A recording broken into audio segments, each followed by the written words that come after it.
Good day, everyone. Thank you for joining us for our very interesting topic tonight, Public of Serbia Pavilion. One warm welcome. I do invite you to feel like at home and looking forward to this very interesting topic. As you saw, a very, very interesting space. As I like to say to our visitors, tourists, and our dear guests, in this pavilion, we're taking people to space, time, and different dimensions. And this area of COVID and the special measures, careful planning of the spaces is very, very important, especially in the field that we're going to speak today about the co-working spaces and the conjoint initiatives. I invite you to enjoy the conference and would like to ask Misha to take over. Thank you.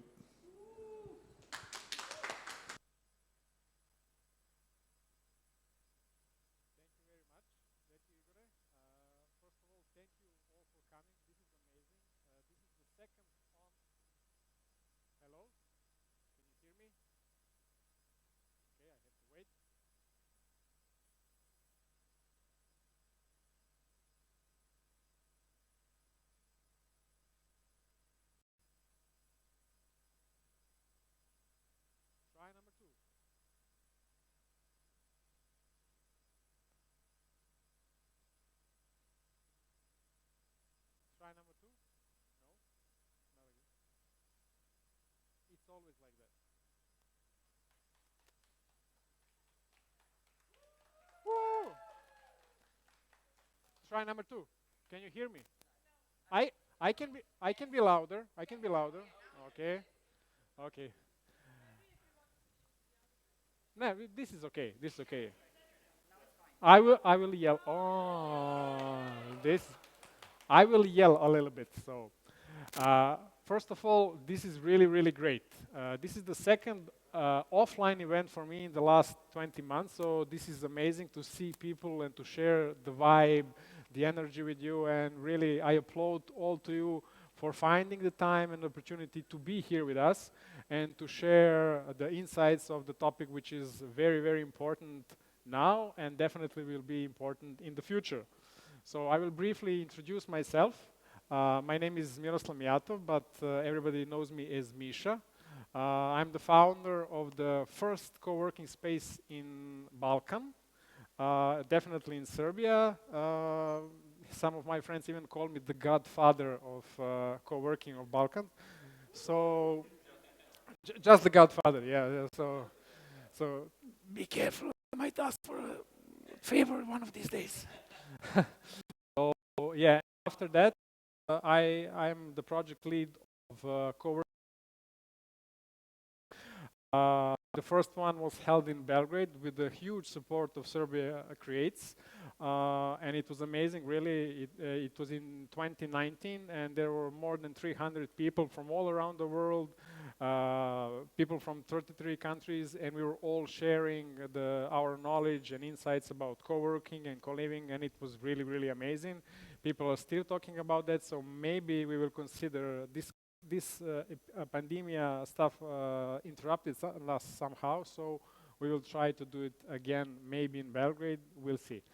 So, with the official part of the program, we will have just one rule before we start. So, Corona and COVID-19.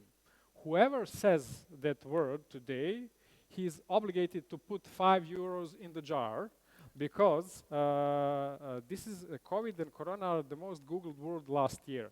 And we don't need to put that effort to talk all the time about that. So we will consider that as a circumstance. You can call it a circumstance if you want to say something. You can call it a C word. Really, I don't matter. For me, it doesn't matter. But just don't say Corona and COVID. I dare you to say. I dare you to say. So, there is no more better place than Serbian Pavilion here in Dubai to talk about co-working and co-living and to talk about new ways of working, because Serbian Pavilion is all about the Vinča culture, and Vinča culture existed 7,000 years ago when the migrants and nomads. How funny is that? Because today we all talking about nomads and migrants, so it was the same in that period. when they were moving from the Middle East, they came to the bank of Danube in part of Serbia, which is called Vinča, and that is the first recognized society community which gathered in cities. So this is how people in that era were overcoming all the problems. How were they facing with the innovations? How were they transforming their lives for the better? So the first sewage system they had, hospitals, not just that. The Vinča culture is the foundation of the metallurgy, and the first drops of metal were recognized exactly in Vinča culture. So this is the ecosystem that was made, and there are no evidence that this community gathered because anything else but ecological and environmental issues. And so as far as I know, and as far we have those facts, there are no evidence of wars in that period. So which is really, really amazing. We will have an opportunity to look a little bit further when we go through the tour of the Serbian Pavilion. So for example, we will talk about co-working and co-living, and the urbanism was the concept that they implemented in that period, which is amazing because they had the first the hospitals, sewage system. They were so good in crafting.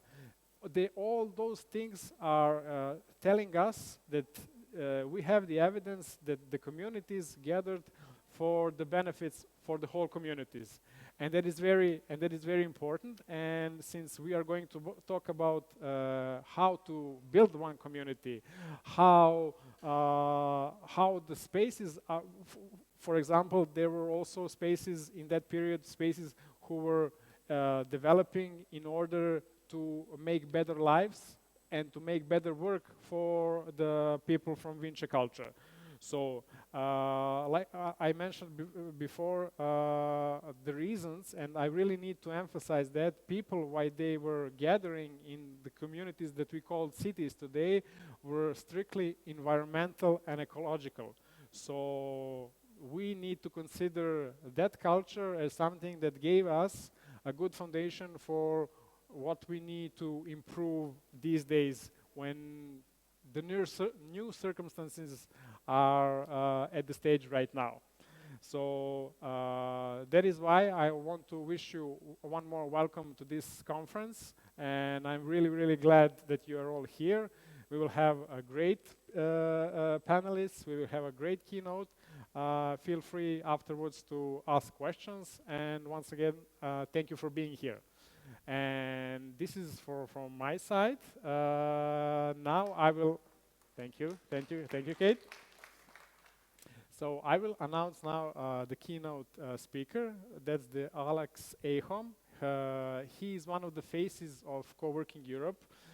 Not imagine any conference about co-working that Alex is not there, because he has that issue of not being comfortable in his comfort zone. So he always steps forward. So he's an Englishman. He moved to Germany and established the first co-working space in Hamburg. Then afterwards, he started working with big companies. Now he's tackling with the online medias, and he's quite good in creating online communities like TikTok. Some of his views have more than 2-3 millions of views. So he likes doing that. He likes creating communities, and besides that, he's doing a lot of thing in consulting companies. Change management, conflict management. I need help with that. Remember that. So there will be a lot of things that he will tell us, and it will be very insightful for us. And his topic is re-imaging the work culture of tomorrow. So Alex, please, the floor is yours.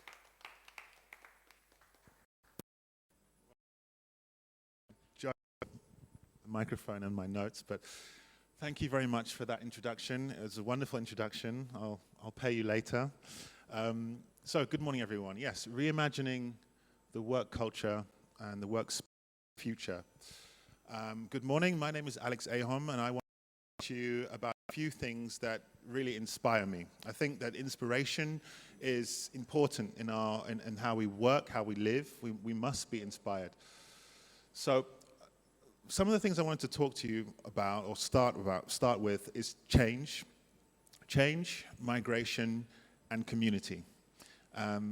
Again, thanks for the introduction. I think that we somehow have crossed paths. You'll see that in a minute, that there's lots of overlap with our speeches, but it's an important overlap. It's a good one. So, the first engagement I'm going to have with everyone here is slide number 1. So, can anybody here guess where the cityscape is on the left? Does anyone know where that is?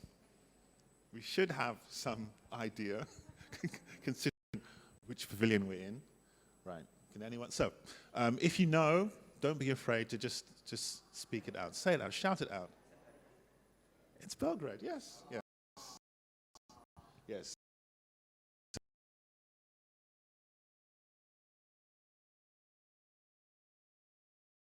Exactly. The Danube. Mighty Danube. Amazing picture, lovely. More difficult question, the more challenging question, the place on the right. Does anyone have any idea where that is? It's not England. Okay, I'll give you a clue. Well, you can give yourselves a clue. Guess the continent.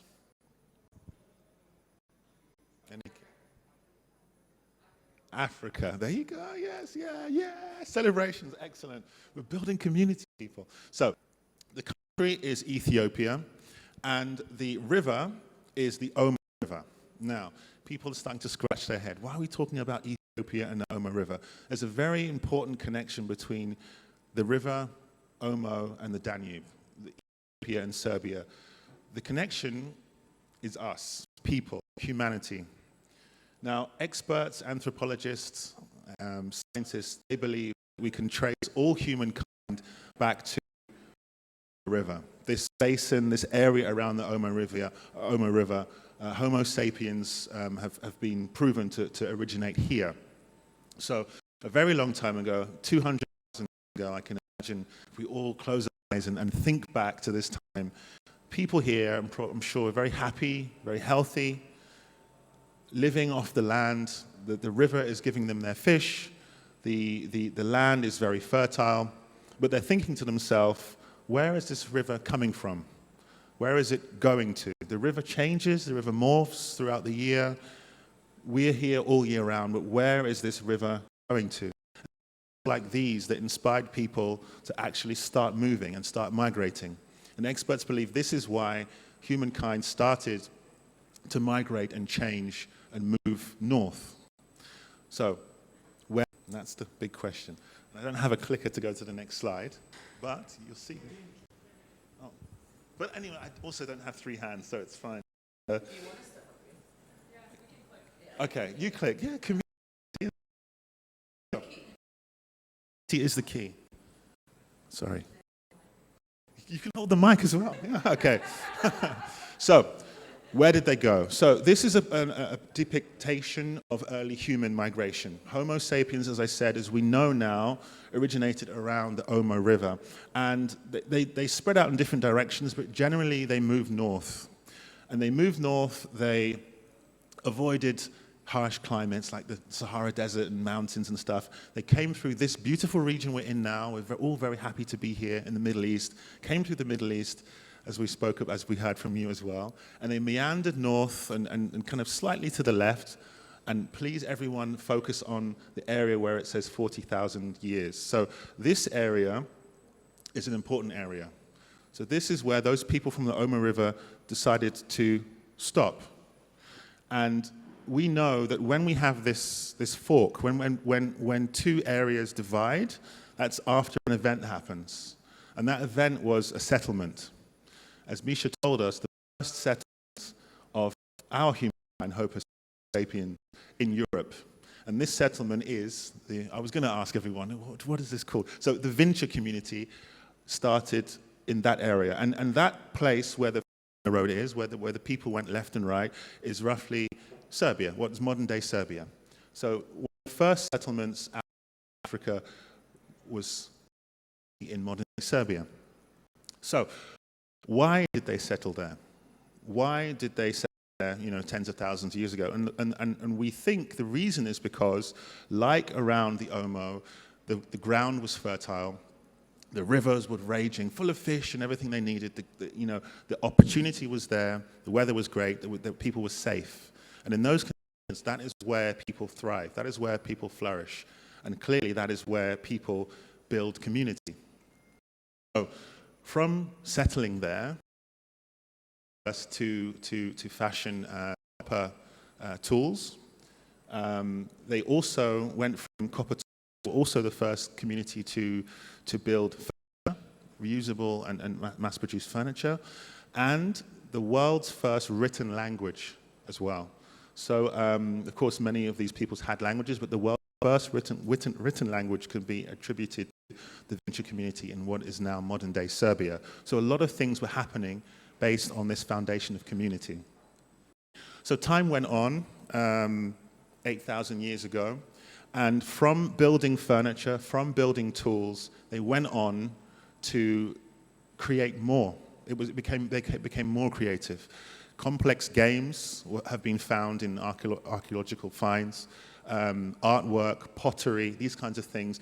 And so these people were the first to have all of these accoutrements that we see today. So it's a very interesting time. And as I said, the foundation is community. So what we can summarize from all of this is that environments nourish us, environments that give us something, encourage us to stick around and stay. And these people stayed for a very long time, of course. And after that, they branched off east and west. And that is the end of our history lesson on the venture community. So next slide, please. So we've spoken about the venture community, very interesting and important group. But what is community? And that's my next engagement with the crowd. What would your explanation or definition of community be? Can I get some ideas? What do you think community is? What does community mean to everyone here? I'm going to pick on you. What is community? Yeah.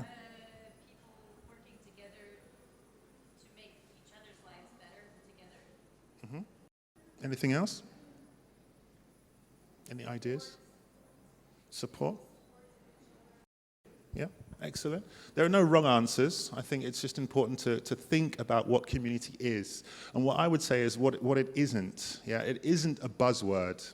It isn't something that we should use to sell products or services. It's something very real. And I experienced community growing up in London. As we heard, I'm from London. I'm very proud of my city. And London is a very dynamic place, but it's definitely something that is real. It's something that I felt, for example, in my part of London. I felt that in my school, and I felt that in sports teams that I have been part of, or sports teams that maybe we follow. We feel parts of communities that we join. Yeah, the brands that we follow, the things that we like. That is community, and community is like a feeling, a sense of belonging. So, as I said, London is a very dynamic place. 1 in 3 people in London are actually foreign-born, and we have over 200 languages represented there. So many people like myself grew up in cities like this. We feel part of a macro community. So my school itself was in many ways like these communities that we spoke about before, an amalgamation of people from all over the world, or at least people who have traveled a great distance. So my school was in London, but mostly of the people there were from India. We had lots of people from South America, Africa, Asia as well, and those experiences, those ideas created a community that we all enjoyed being part of. And this isn't so uncommon in when I was growing up in the 80s and 90s. It wasn't so uncommon for schools to be mixed like that. And now we see companies and workplaces being mixed and seeing the importance of community. So I think community is strength because of the people, the individuals that make parts of it. So as I said before, the important thing for us to recognize is the diversity that comes underneath the umbrella of community. So next slide, please. So how does this happen? We spoke about community. Thank you for the slide operation. How does this happen? We build communities, as I said, for progression. We want to feel part of something. We need solutions, and community can be a very important cog in that process. And I'm no stranger. I'm not a great traveler like the venture people, but I'm no stranger to this concept because, as we heard, I am from London. London is my comfort zone. I decided myself and my family to move out of my comfort zone and go to Germany. As we know, we don't learn so much, we don't grow so much in our comfort zone, but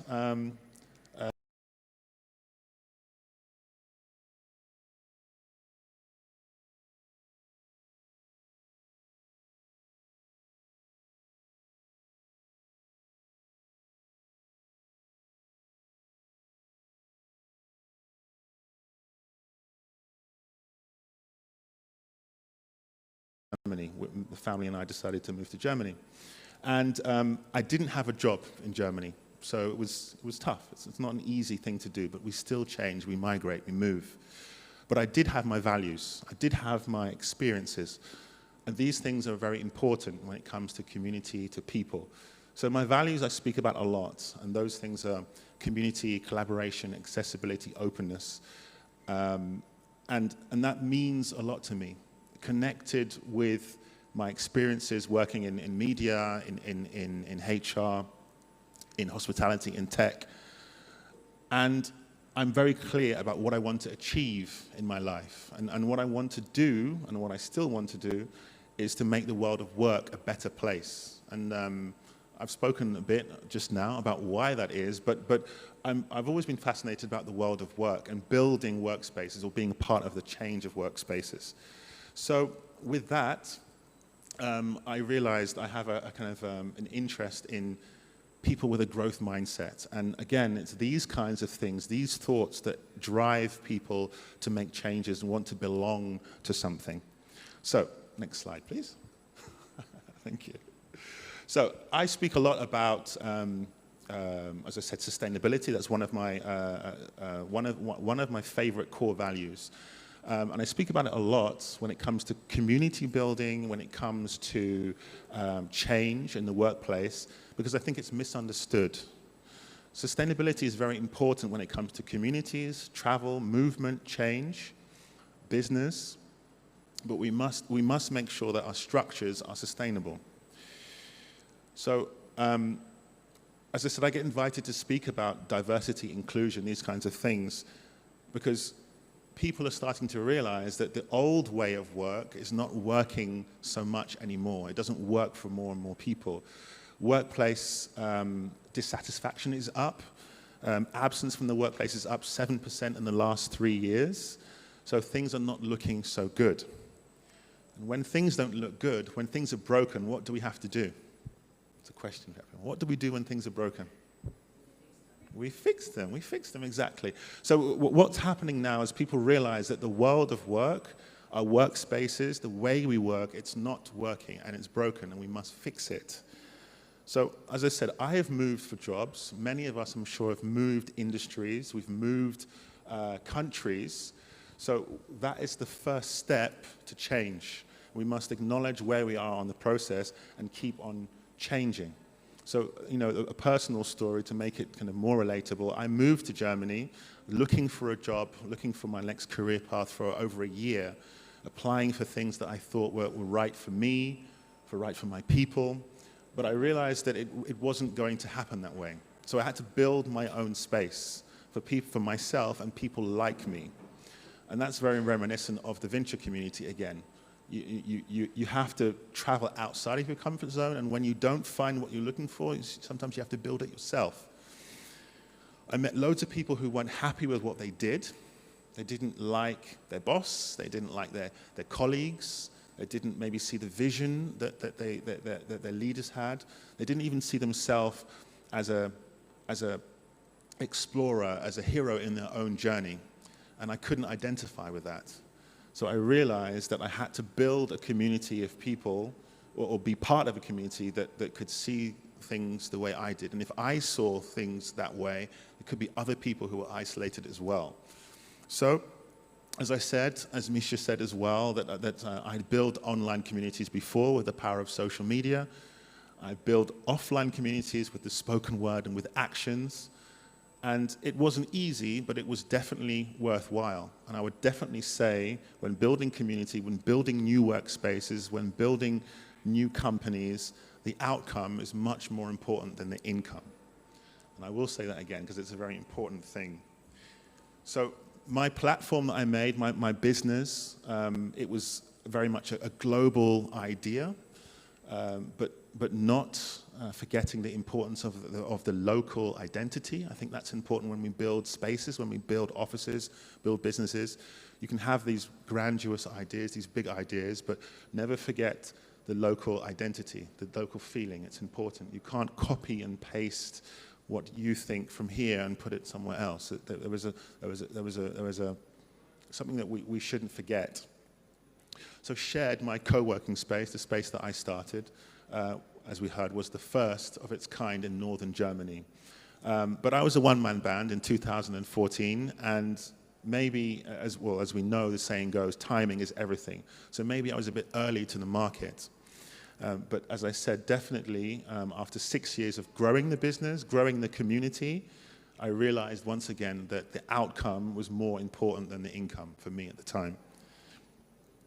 So what does the future hold for me and for us? Well, I'm standing here today after my adventures traveling, not so far as the venture people, but my adventures across Europe. I'm standing here today as someone who is very well connected in different markets.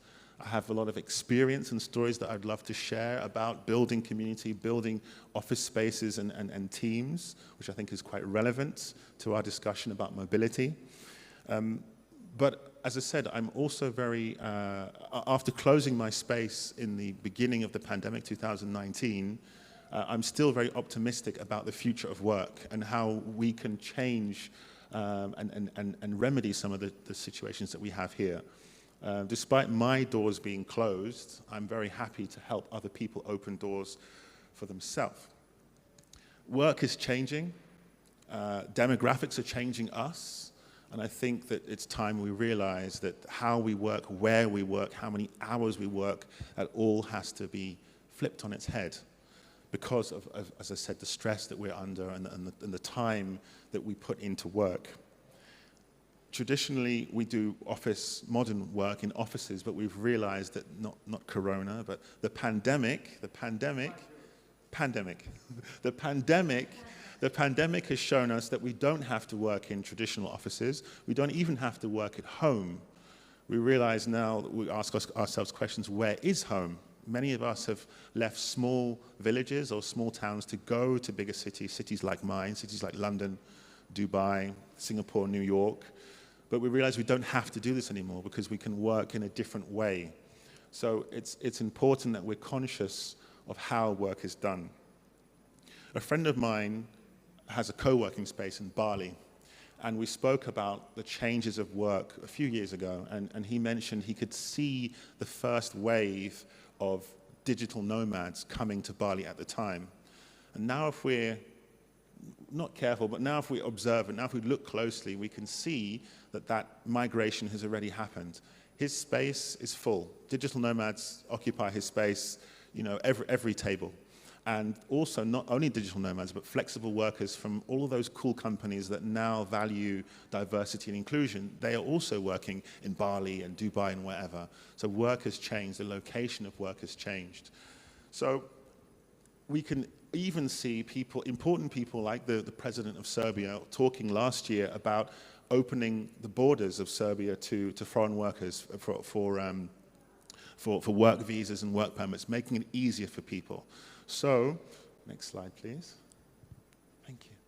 So, I think, as I said, it's important for us to realize that work has changed and we can now drive where it goes in the future. Yeah. potentially the history will repeat itself.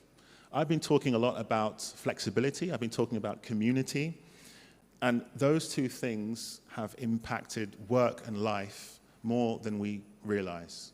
And that is why work-life balance is almost impossible, because work and life are not on the opposite ends of a spectrum. They're not different things. Work and life are very similar, and we have to realize that. So I have a question to close my talk with everybody. I have a question for us.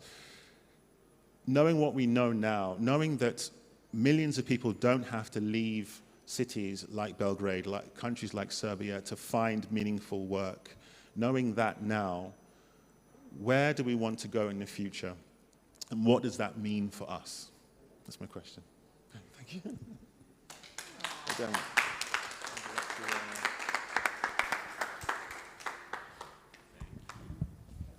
Everybody likes Alex, so thank you, Alex, for this great speech. And really, we didn't talk about his presentation, so my facts and his facts were totally coincidental. So, but if you were wondering why we Serbs think that we are so important, Alex explained everything in a few slides with immigration and everything, so thank you. So, yeah. Yeah, Alex gave us a great foundation for the next conversation with our lovely panelists. So I will ask all the panelists to join me here on the first two rows, and I will introduce every one of you shortly, and then we will start with our questions. So please.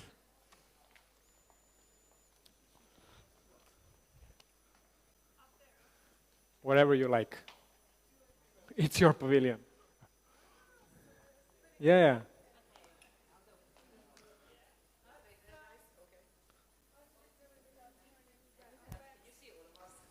Or should we just come closer? Yeah.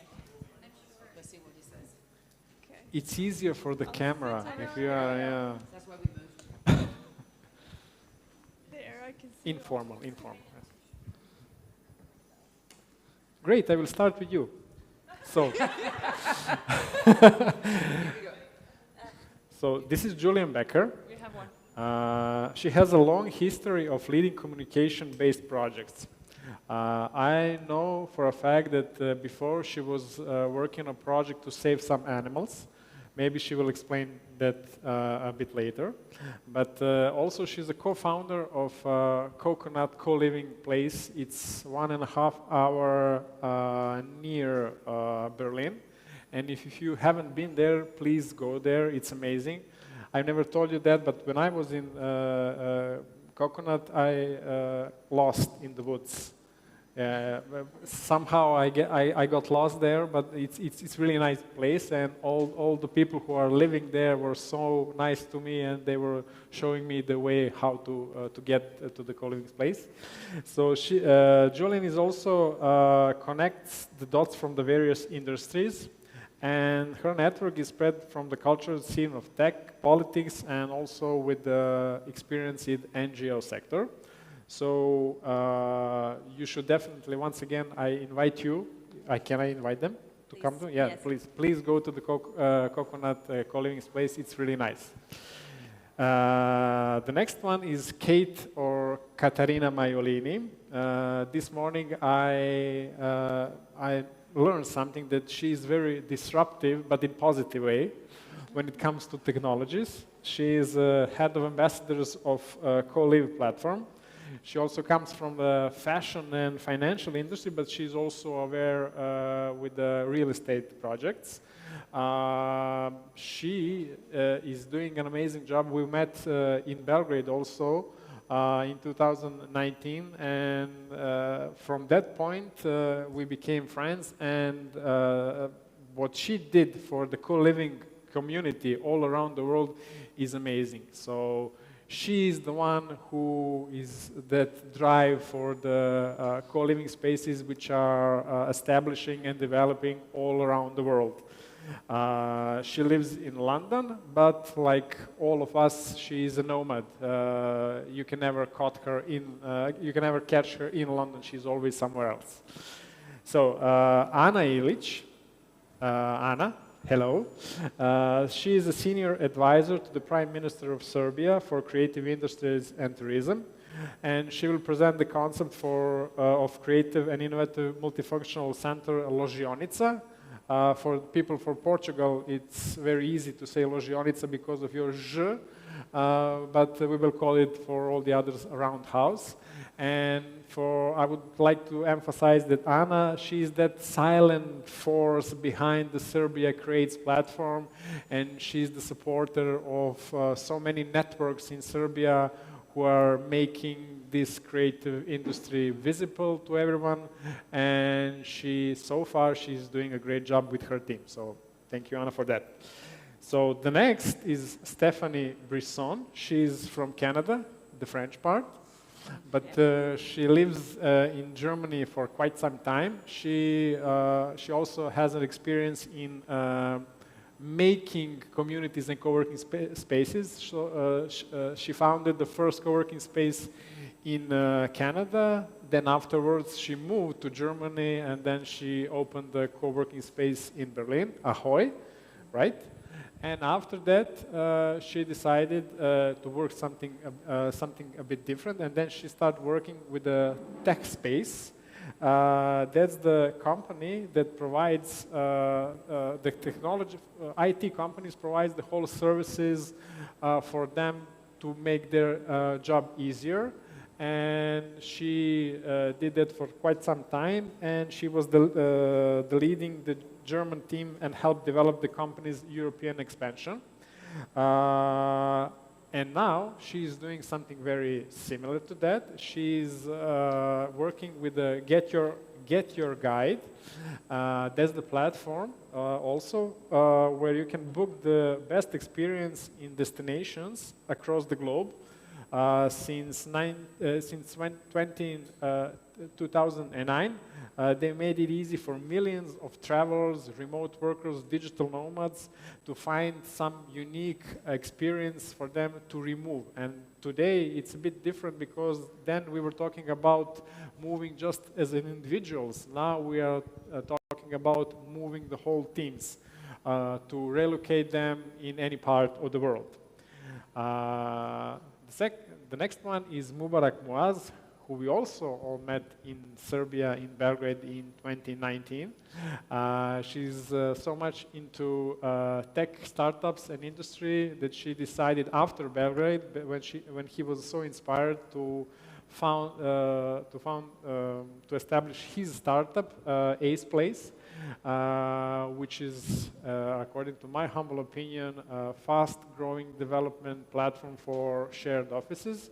And he started doing that just before the pandemic, so it will be very interesting to hear his experience when he was all pumped up, so I will conquer the world and everything with my platform, and then bam, pandemia hit very, very hard, but we will hear also his experience. And we have Daniela Marzavan. So, how to start that?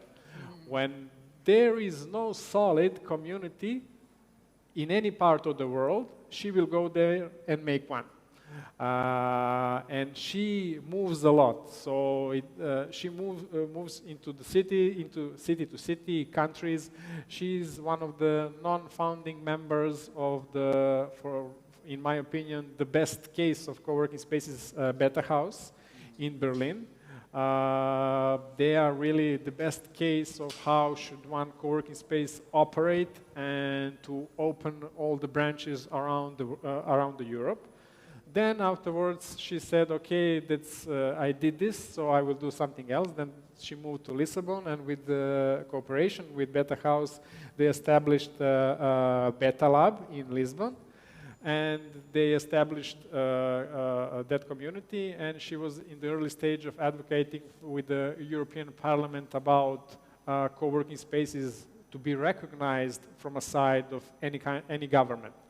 And afterward, with our mutual friend, Fernando de Pina Mendes, they opened an LX factory.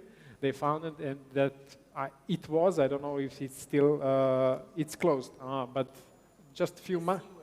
Yeah, C word. Yeah, because of the C word, it's closed. But it was one of the best projects of how to how to make an impact on the community with the architecture, with the city. They included all the elements in how to support Alex Factory. So she will give us the better insights how they did it in Portugal.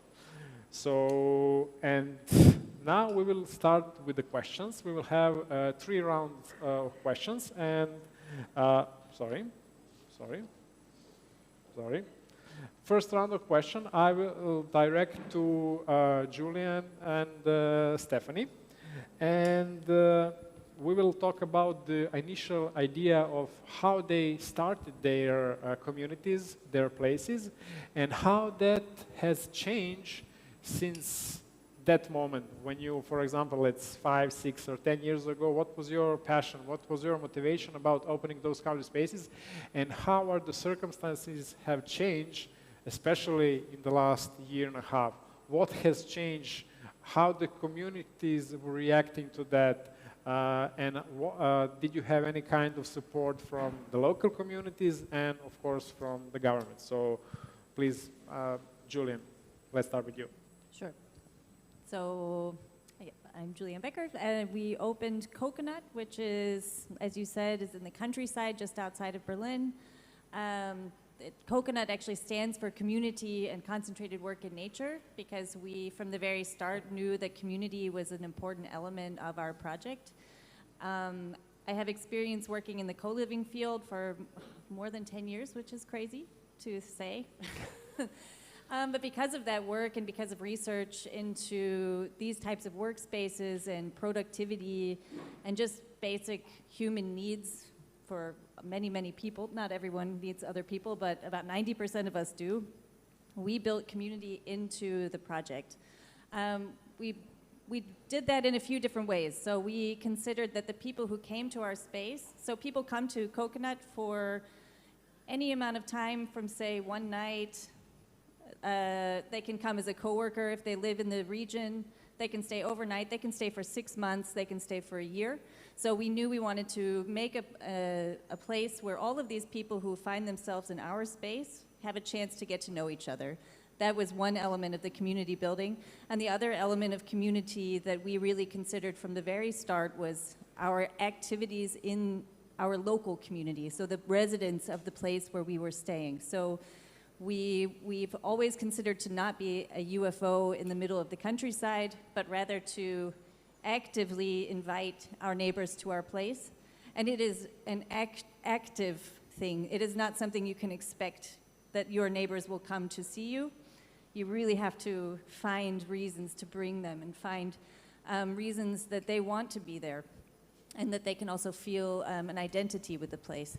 So Coconut has created a way of all these different people to identify with Coconut, to feel at home at Coconut, or even just to be curious and see what's going on.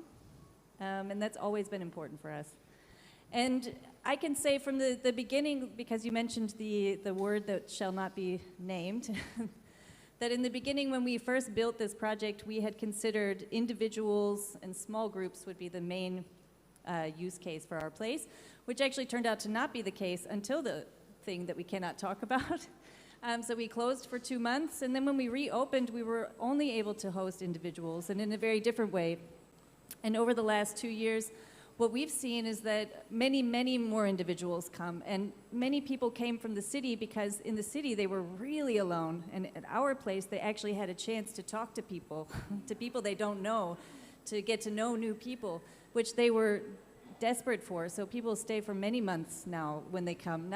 It's changing again because the world is more open, but I would say there is a good 12 months where people were coming and they were just like, first a little bit afraid because they could be in a space with other people, but actually so happy that they stayed for many more for months, which has never happened before. Yeah, it's a retreat for loneliness.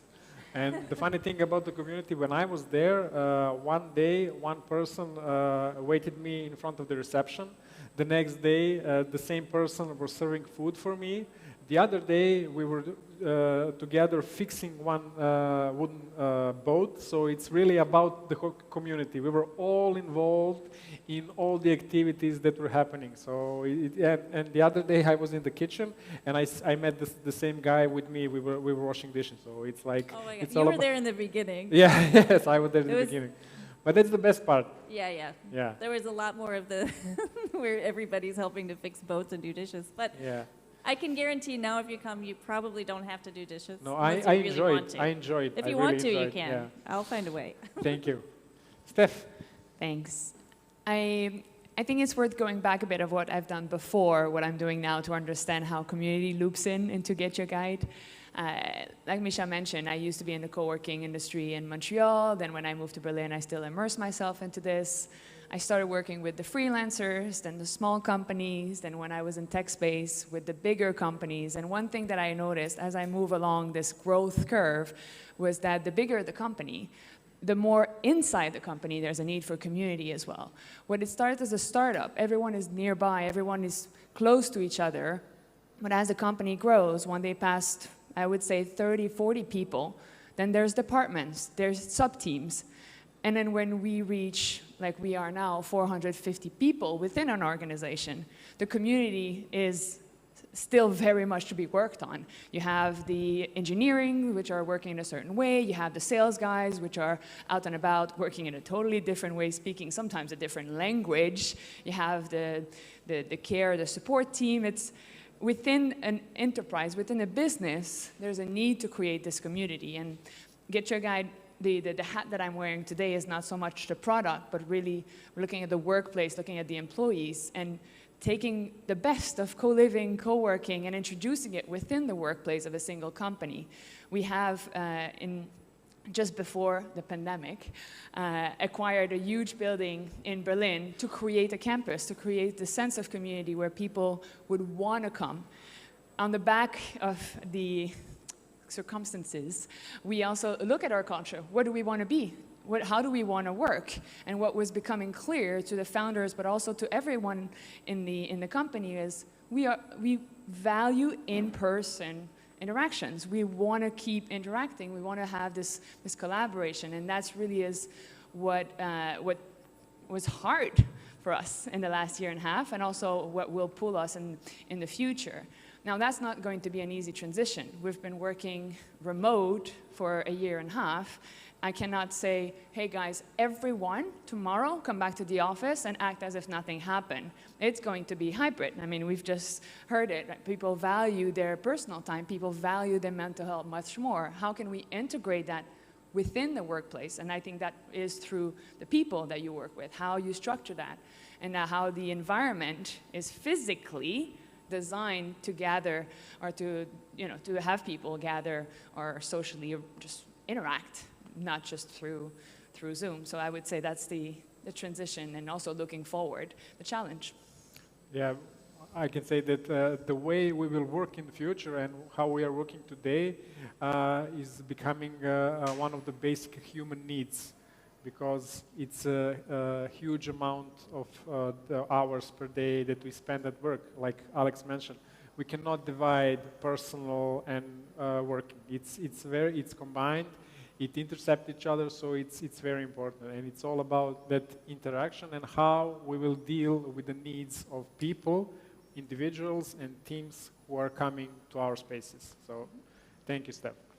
So the next question is for Daniela. So like she was in the front lines of creating something amazing and big.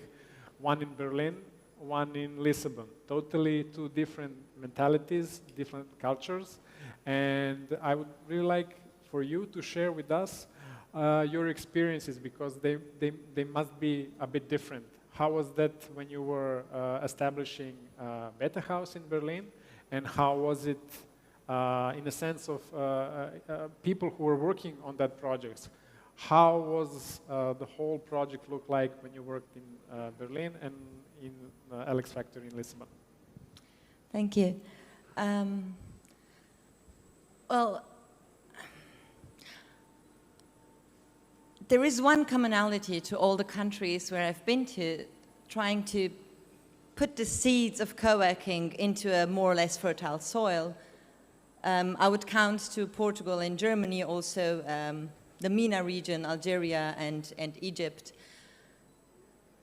and Latin America. And there is one commonality to everyone. They say, oh, this doesn't work here. We are not like that. This only works there. And it's really funny how, you know, the Arabs say, well, we Arabs, we're like really shy, we don't like to share.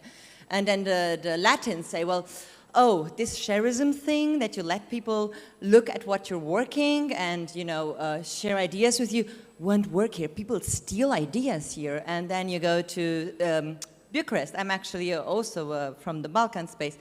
Oh, no, Romanians are too skeptical about sharing. You know, we had this thing called communism. People don't trust anyone, you know. And this was a commonality. Then the Portuguese, of course, would say, this only works in Berlin, you know, it will never work.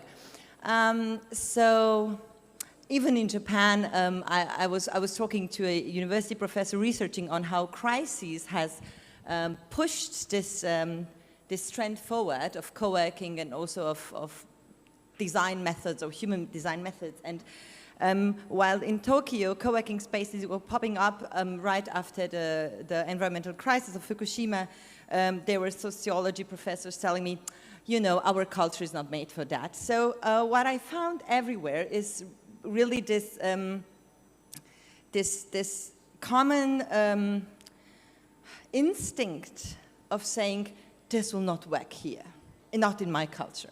And I think it's fear. I think it's really fear of trying out something that is so humane and so common sense that will basically deconstruct pretty every single social structure that you have and where you feel comfortable.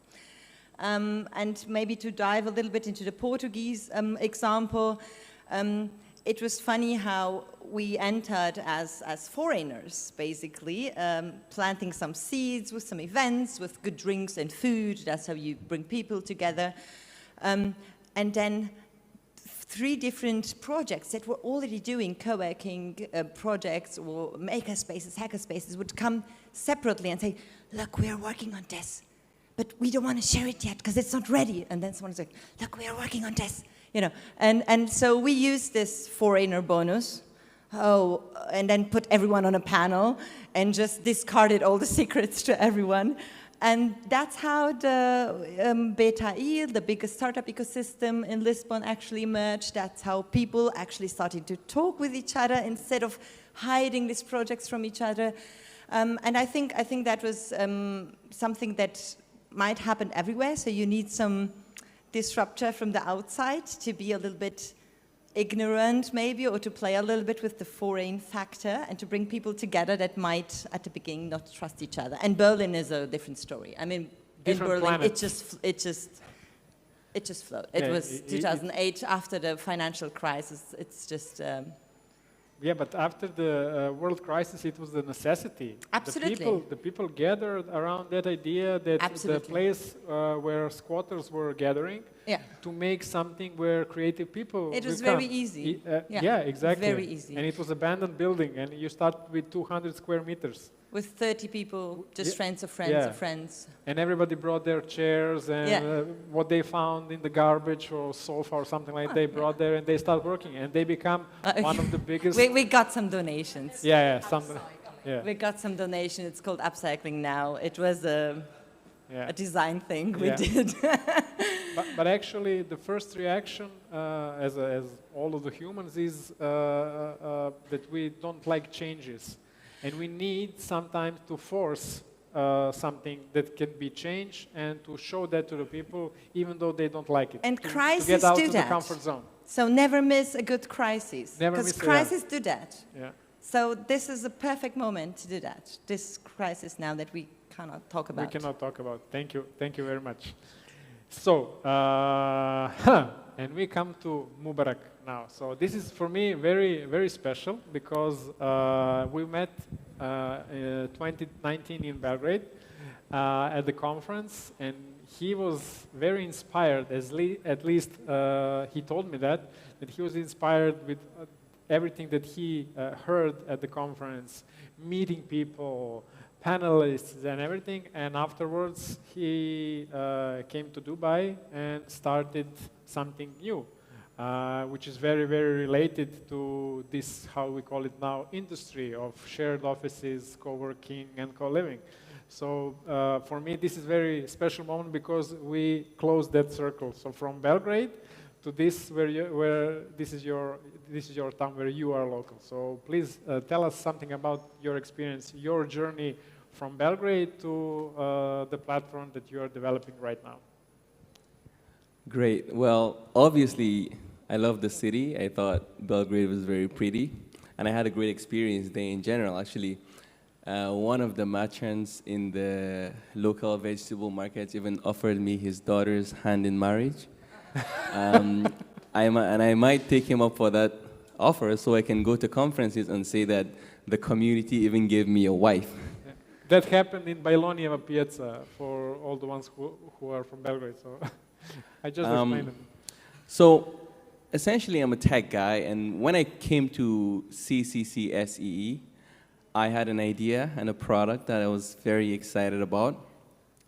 And the conference was the first place that I got access to a bunch of experts with the best experience and knowledge about the co-working industry from all over the world. And because the conference was organized and set up in a way that allowed those people, those experts and very knowledgeable people, and some of which I'm actually sharing the panel with today, to share their knowledge in a very easy way. It allowed people to really engage in a very unique way.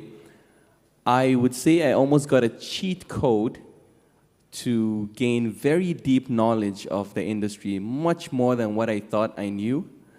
But more than anything, really understand what I should be focused on. And so by the time I came back to Dubai in October 2019, really because of the conference, I had a very clear idea of what problem I should be solving and what product I should be building. And it was very obvious to me that I should be focused on building something that allows people to be able to come together in a very effortless manner. So I could talk for days for the kind of impact that Serbia had on me. But essentially, it has Serbia, well, to be specific, the conference is a huge reason why I have the job I have today. So I have to say thank you to you, but you know, that was awesome. You're more than welcome, and you should also thank Anna because they were the partners of Serbia Creates. They were partners for that conference. So thank you for this insight. I knew that story, but I didn't know about the marriage proposal. I know where that happened, but I didn't know about that proposal. So you shared with us your inspiration, and now, as you heard from Mubarak, Anna, that was his drive to do something better, like he said, to solve some kind of problem. And we should all be doing that. All the projects that we are working on, we should be solving some kind of problems with our concerns of somebody else. So what is your inspiration for the next big thing that will happen and that will be created in Belgrade? And I know that Serbia Create is doing a lot on promoting creative industries, supporting networks, and I know that you see Serbia and Belgrade as a melting pot for creative industries, so people all around the world can come. So what is the strategy and what is the vision for Ložionica or Roundhouse in Belgrade for the next period?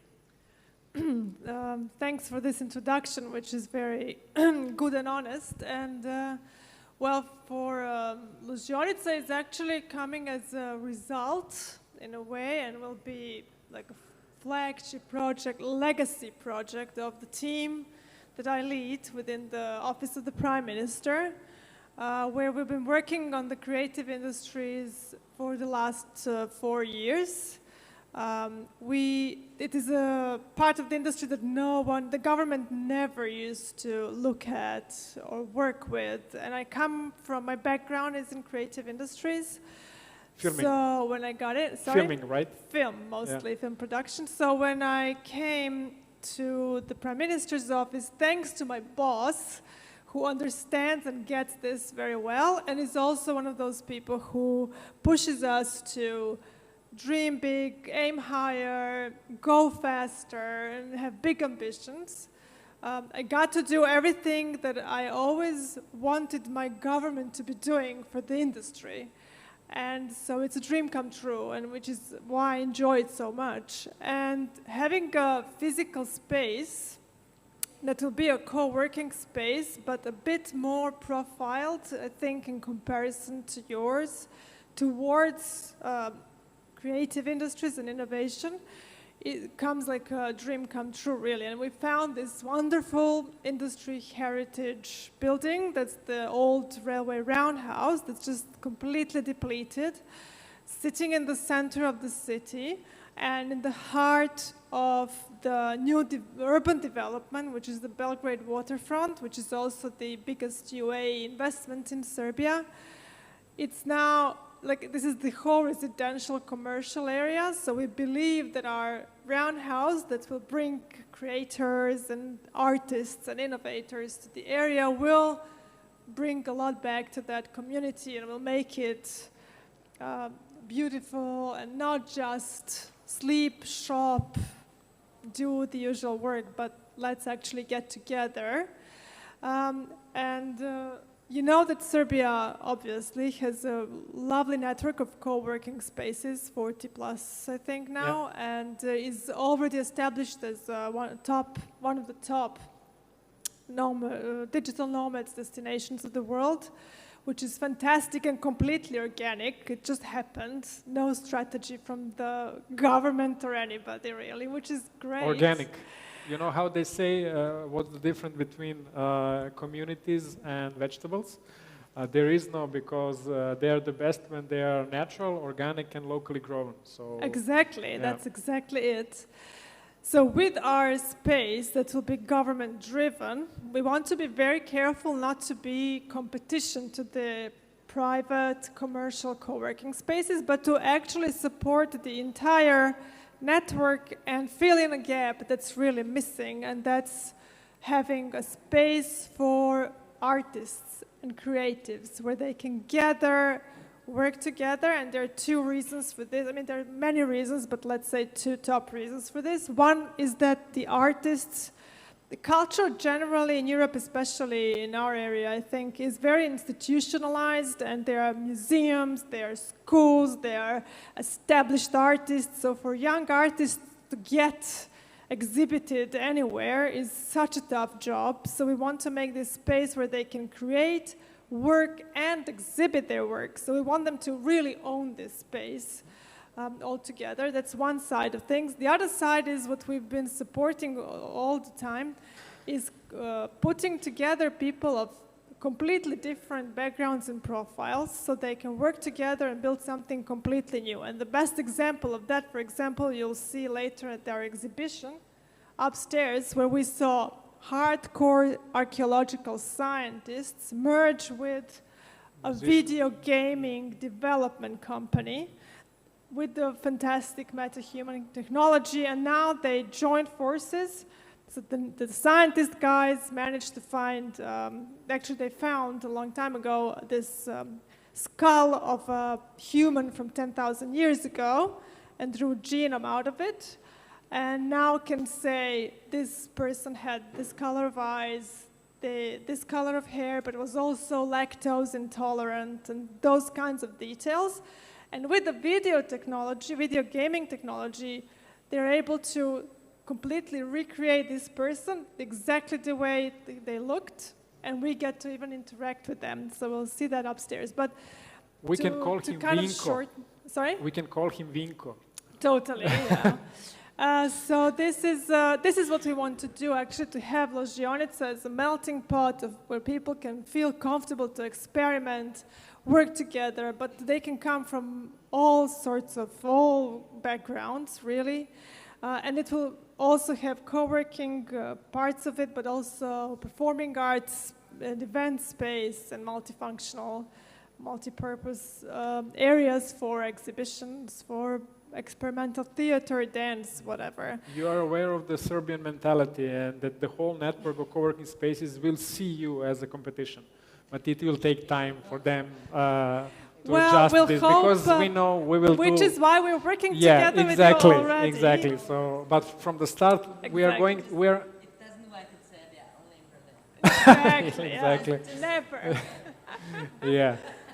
So great. So Ložionica will become something like a micro location and micro city in the city. And when we are saying about that, we should now address to Katrina Maiolini, because she's researching and doing a lot of stuff with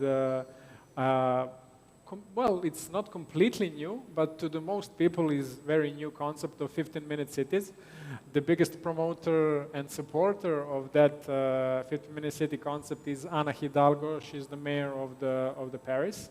So what can you tell us, Kate, about the 15-minute cities concept, and why is it so important? We heard from Anna's side that the government is supporting to build that kind of location, physical space for all the people. So what can you tell us about that?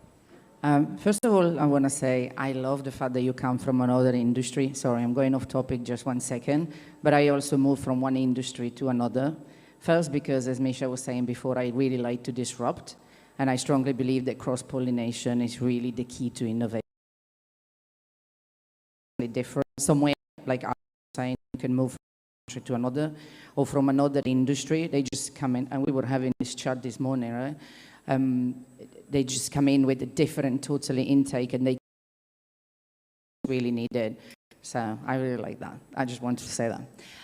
So 15-minute cities, as Misha was saying, is actually a concept that was born by a professor in a university in Paris, Professor who originally is from Colombia, and it was adopted, but he moved.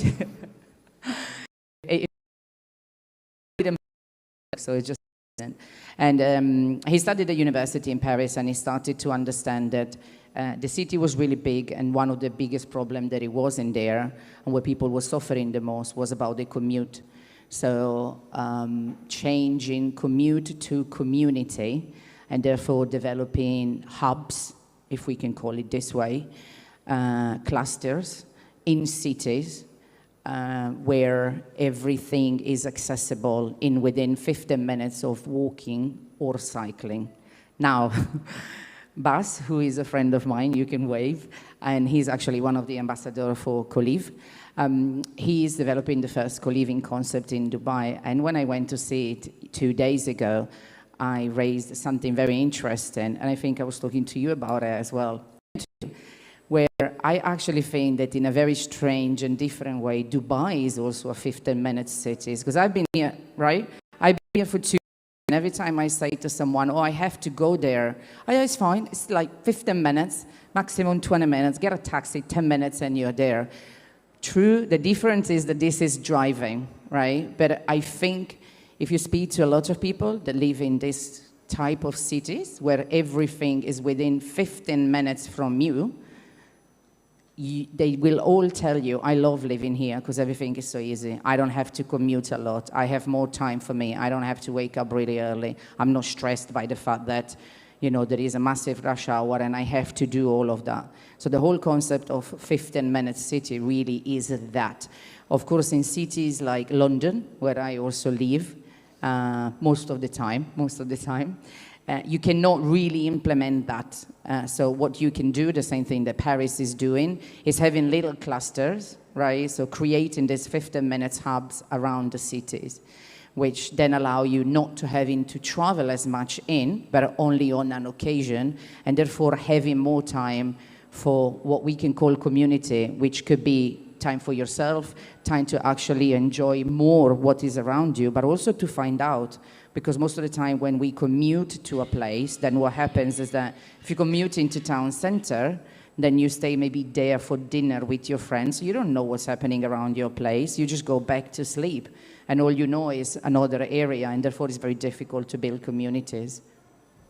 Yeah, that's very important because you said clusters and mini hubs.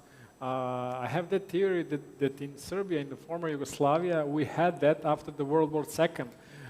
The literal translation would be place communities, mesne zajednice. And it was working just fine. People were gathering in circles of like 15 to 20 minutes. They were working there. They were, their children were going to the kindergartens in around 15 minutes. So it's very, very important. So my personal opinion that concept evolved. It's something that is called nowadays 15-minute cities. Even though we are in the 15-minute city, Dubai. Dubai is a 20-minute city, apparently. 15 it's about 5 minutes, but they're working on it, that I heard. 20 minutes. Yeah, cool. It is really, to a certain extent, as somebody who lives here, pretty much all of my life, actually. Dubai is a 15-minute city by design. Why? Because the way Dubai is built, obviously, Dubai is a relatively newer place, significantly newer place than Serbia or other parts of the world. But most communities are built in a way that there's the residential, the homes, then there would usually be some areas that have, some buildings that have, not necessarily co-working spaces, but just nice coffee shops that are conducive for work. There would be at least a small mall or community center that has all the shops. So, like where I live, I could stay there for weeks and not go anywhere because there's literally everything. Now, what enhances that now is because post the situation, there's been, of course, the acceptance of flexible working or the hybrid has been out of the roof. Literally, even the government lets government workers work on a flexible scale, which is quite telling of the progressive nature of how the modern way of working is evolving here. Because of that, most people literally don't have to commute anymore because there's everything in there, literally up down to like golf courses and even things that you would think are a bit more extravagant. There's everything in almost every section of the city. So it's probably a 12-minute city. It's like 12. Maybe that has something to do with laziness. I don't know. I'm not judging, but maybe the laziness around here, there is a little bit of that. So thank you. So we will skip to the next round of questions. And since we heard different angles, different points of view of how do you see, what are your models of co-working spaces, how did you grow your communities? So now we are facing with a lot of challenges and a lot of new circumstances. So the biggest challenge would be how to integrate and how to make sustainable some physical space and some community in one area of 15 minutes or 20 minute cities. So I would like to ask all of you, this is a question for all of you, how do you see this? Is there any kind of hybrid model that would suit perfectly for most of the parts of the Europe or the world? And what are the, let's say, actions that should be done by individuals, companies, entities, and of course governments, which are supposed to be the force that will support and, for example, to make that nice space somewhere physical so people can come. And I will start with that with Julian, with Jules. So how did you succeed to integrate your local community into the Coconut? You mentioned something about that, but I know that in Mokrin House it was a bit different. They were really looked as Martians when they opened the Mokrin House. So how was that with the Coconut? I mean, for sure we not everyone in the whole region has come to Coconut, and for sure there's people who are not sure if they belong in the space. So that's what I meant before, that we are very active in like trying to get people in for different reasons. It was always important for us. So we are a social business. That means that we've always focused a bit more on our social impact, environmental impact, more than our capital growth. But at the same time, we're a business, so we also set up not a nonprofit. We didn't set up a charity. So we focus on building up a business where we're able to bring in different elements and not only be using public money, but we do work a lot with the regional government as well. We will come to that later. Yeah, we'll come to that as well. So the question was a bit, sorry, I lost my train of thought a little bit, I have to admit. The question is, how did you integrate your local community into your so space? to Besides, for example, buying the local goods for them, food, or something like that. Did they participate somehow in rebuilding the space? There won't ever be a cookie cutter model, because like I know Mokrenhaus is able to really like buy things from the village, like locally produced cheese, and we just don't have that. That's not an option for us. But what we did do in the very beginning when we bought a manor house, so we bought a very important building, the most important building in our village, but our village is only about 50 people, but an important building for the region as well. Before we began anything, we invited 60 people to Coconut, to the place. We invited 30 people from the region, and we invited 30 people from Berlin, which we knew Berlin was going to be our main sort of guest and also business case, but we knew we wanted to work with people from the region. So we invited them all together in one event. Yep. We did a design thinking like workshop. We invited all of these people to work in groups together with people they don't know to talk about what they want. We even had a kid group, so they wanted a playground, you know, and then the village, the people, the 50 people in our village, the representatives from them, they wanted to keep the local fire department. We have a little house with the volunteer fire department on site. They want to keep that. They want to be able to vote at our place. They want to have the village party there. And we said, okay, we can make those things happen. Yeah. And the Berliners had lots of ideas. Yeah. We made a lot of them happen, but not everything. Yeah. So gatherings are very important. Yeah. So the invitation was important. Yeah. I think, and then after a few years, we also realized, you know, sometimes when we organize events, actually our village neighbors aren't coming. And then why is that? And then we've been adapting, and like it takes years for trust to be built when you're not from a community, when you're coming as a new person. I mean, I'm a foreigner, for one thing, and then all of my partners are Germans, but none of us are from this region. So it takes years to sort of build up these trusts. It's a long run. We identified a few leaders in the community. We for sure make sure we're on their good side, because then they sometimes will invite, say, the village association. So that's like, our village has many old people. They had their Christmas party at our place.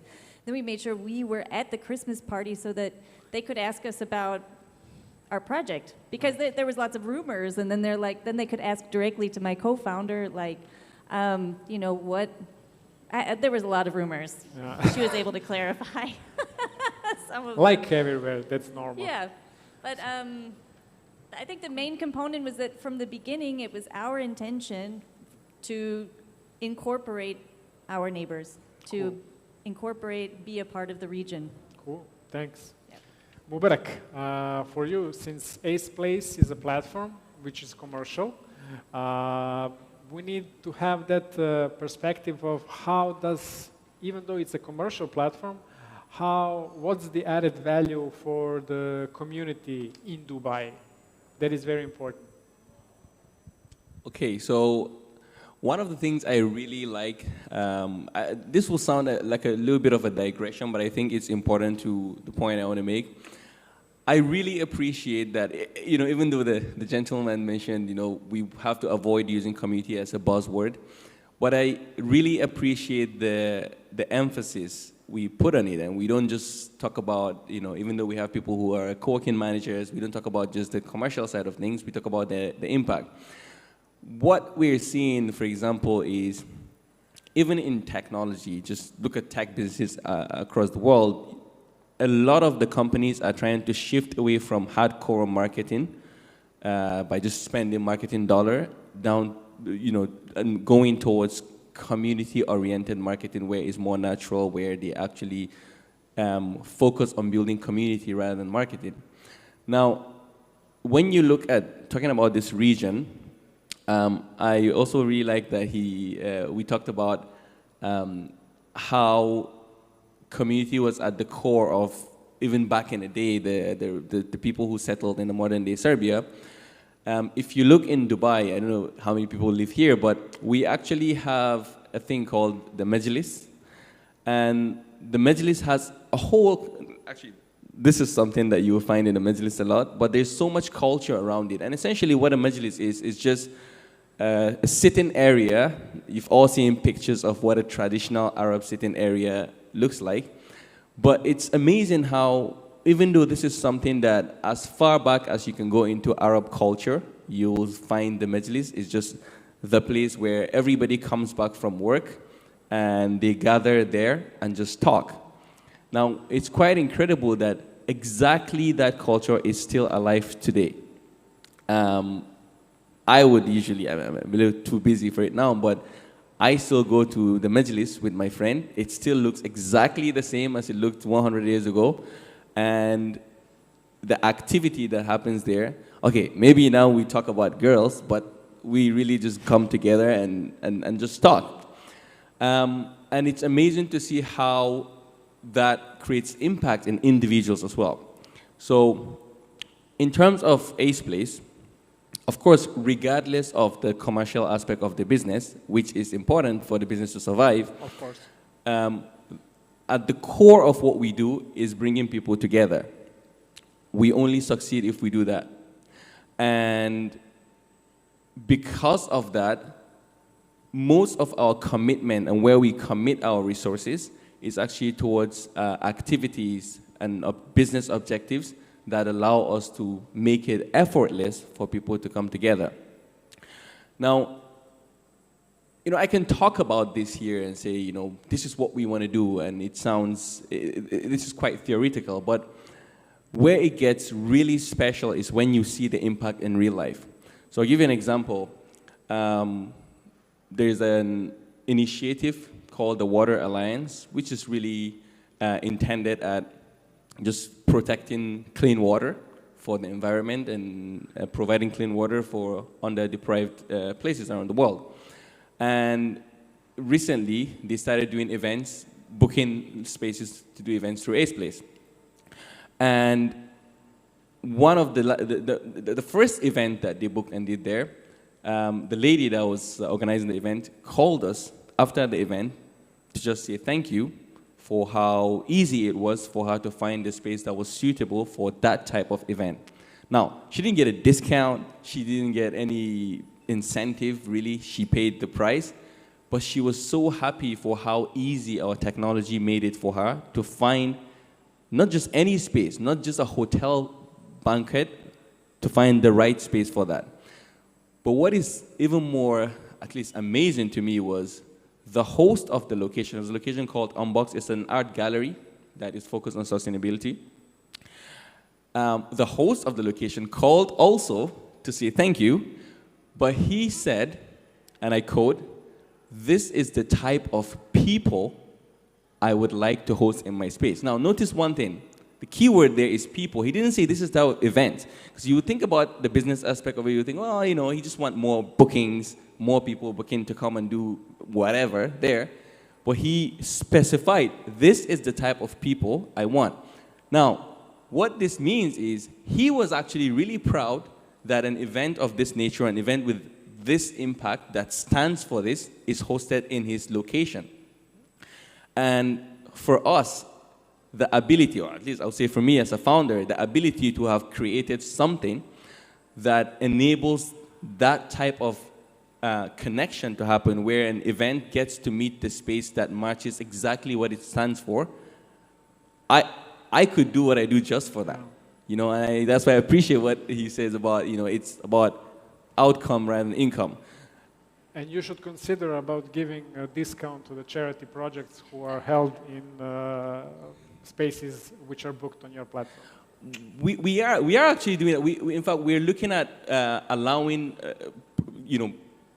making it free for certain type of activities. Of course, being a startup, we have to kind of watch the way we do that, but we are looking at doing that because it means a lot to us. Now, another aspect of the impact is, of course, the way, by nature of our platform works, we are also able to allow, we are creating the infrastructure that allows for more opportunities to be created for the owners of these spaces.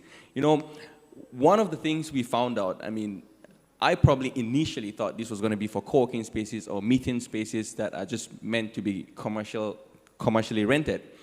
Now, what started happening is a lot more spaces that previously, before our platform, will not rent their spaces or just even will not be able to rent their spaces, we're now using our platform. So we have a record shop.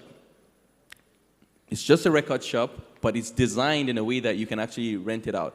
Now, the owner of that record shop now tells us that he actually is able to pay his rent better. It's more comfortable. It's easier for him to pay his rent because he is able to, from the rent money.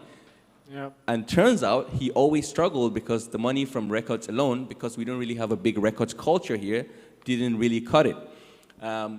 We have galleries that are just galleries, and we have some galleries that the owners of these galleries, they are just people who are really passionate about art, and they wanted to create a gallery. They wanted that gallery to be like a community for people who share this interest with them. There are much more opportunities for customized events and customized needs for people who are looking something on your platform. So that's a good thing. It is a huge impact, even though you're not giving them any discount. But yeah, I will. We can talk about that after. But the interesting thing with that is, now with a platform like ours, somebody can pursue their dreams. If you say, "Oh, I have a gallery because I'm passionate about art," but the passion about art doesn't pay the rent for the place. Because of what our platform allows them, the way our platform allows them to rent their spaces out, they are able to keep that passion and actually run the space. Cool. We will be hearing, I suppose we will be hearing more about that platform as it develops in the next period. So thank you. So Anna, you mentioned that before that this was a big dream come true when you had the support from our Prime Minister that thing needed to be done. Think fast forward, think big. So this is a huge milestone for the city and for our country in general to make that melting pot for the creative industries. You also mentioned that you've been working. Your background is from film, music, and everything, and you were supporting all those networks in Serbia. What is, since the first step is done, so Serbia Creates is recognized as someone who is doing positive picture and positive things for the creative industries, but is there any kind of strategy, for example, next 5 years? What is your next personal milestone or goal for, since you have your dream, so what's your next dream about Serbia Creates and Ložionica? This was not in your notes. No, it wasn't. But I was just inspired by it. So. I'm not ready for this kind of challenging question. Well, Ložionica was my big dream. Now it's going to completely take my attention for the next 3 years because we're now designing it architecturally. Then we'll do the works and hopefully open it in 2023. Another one we're doing is actually a creative embassy in London, where we are adapting this old wonderful building, and it will be Serbia Creates Hub in London for all people who want to go and start their work or their careers internationally. And so we have a lot of other plans. These two are like the biggest, cool. the hardest, let's say, things to do. But we are also establishing a music export office, which is also a passion project of ours. So we want to support the industry, but also we want to help people get out of the country, stay in Serbia, feel safe there for the quality of life, but to work globally. And that's what we're trying to support. Also bring in international talent. So we have a whole safe house for creatives. Exactly, and we do have actually really strong incentives in terms of tax credits, tax incentives, online work permits that you easily get, and work visas. So we want to bring in international talent. We have more demand for this kind of work than we are able to produce talent. So we also are welcoming international talent, and want to prevent any brain drain and just have the young people feel supported and that they have opportunities and stay at home but work globally. So that's we the have dream. someone in the audience who will prevent that drain of people going out somewhere else. So they will try to attract them. Bringing them back, yeah. I'll tell you also my biggest dream. When I started working in the film industry like 15 years ago, I was trying to re-establish Serbia as a filming destination for international productions. So I established the Film Commission, I did all the work, and back then, people were laughing at me. They were like, what are you talking about? At the time, there were like 2 films filmed in Serbia a year, and they were like, there is no film industry. Why are you saying it's an industry? Films are incidents, and they're not organized in any way. But then we worked so hard, and now there's a huge explosion of the film production with the great film incentive program that I worked on so hard with the government back then. And now they're all working together so much so that now when we're trying to do a video for Expo here, they said we have no crew together because they're all so busy. Yeah. So I kind of, did a bad thing for my own self. But I want same to happen for arts, for gaming industry, for all other areas of creative industries in Serbia, so that they can all live up their work internationally, bring in internationals to Serbia to, for example, produce music, play music, co-create music with the Serbians. So that's my dream. You dream nice, really. So, and we will try to follow all of your dreams, since the 2 of them are already they are living their lives. So we will tell us if you have some other dreams in the future, and we will try to follow your agenda. So thank you. The next question is to Katarina Majoline, because she didn't brought her presentation because we agreed not to. But whatever she was explaining about the 15-minute cities and what is co-live, on 99% of those slides, you can see that community is the key. That's her line. And she's telling about that all the time. Community is the key, community is the key. So in order to establish those kind of working spaces, so we touched upon a little bit on the architecture, but the communities are the ones, and people who are members of those communities are very important for any kind of space. There is no unique model that works anywhere, but what is that that is very important for communities to gather in one place? Well, I think, first of all, it's all the elements. As in, architecture is important, technology is important, the place, how you furnish the place. Actually, unfortunately, Bas had to go, but I would have wanted him to intervene on that because he just did a fantastic job on his co-living. But to build a community, I think what's very important is to really understand people, and you can do that by trying to go back in either history or culture and all of that, and to understand what, if we are talking about 15-minute city, if you're talking about one co-living in particular or one co-working, then it's a slightly different matter.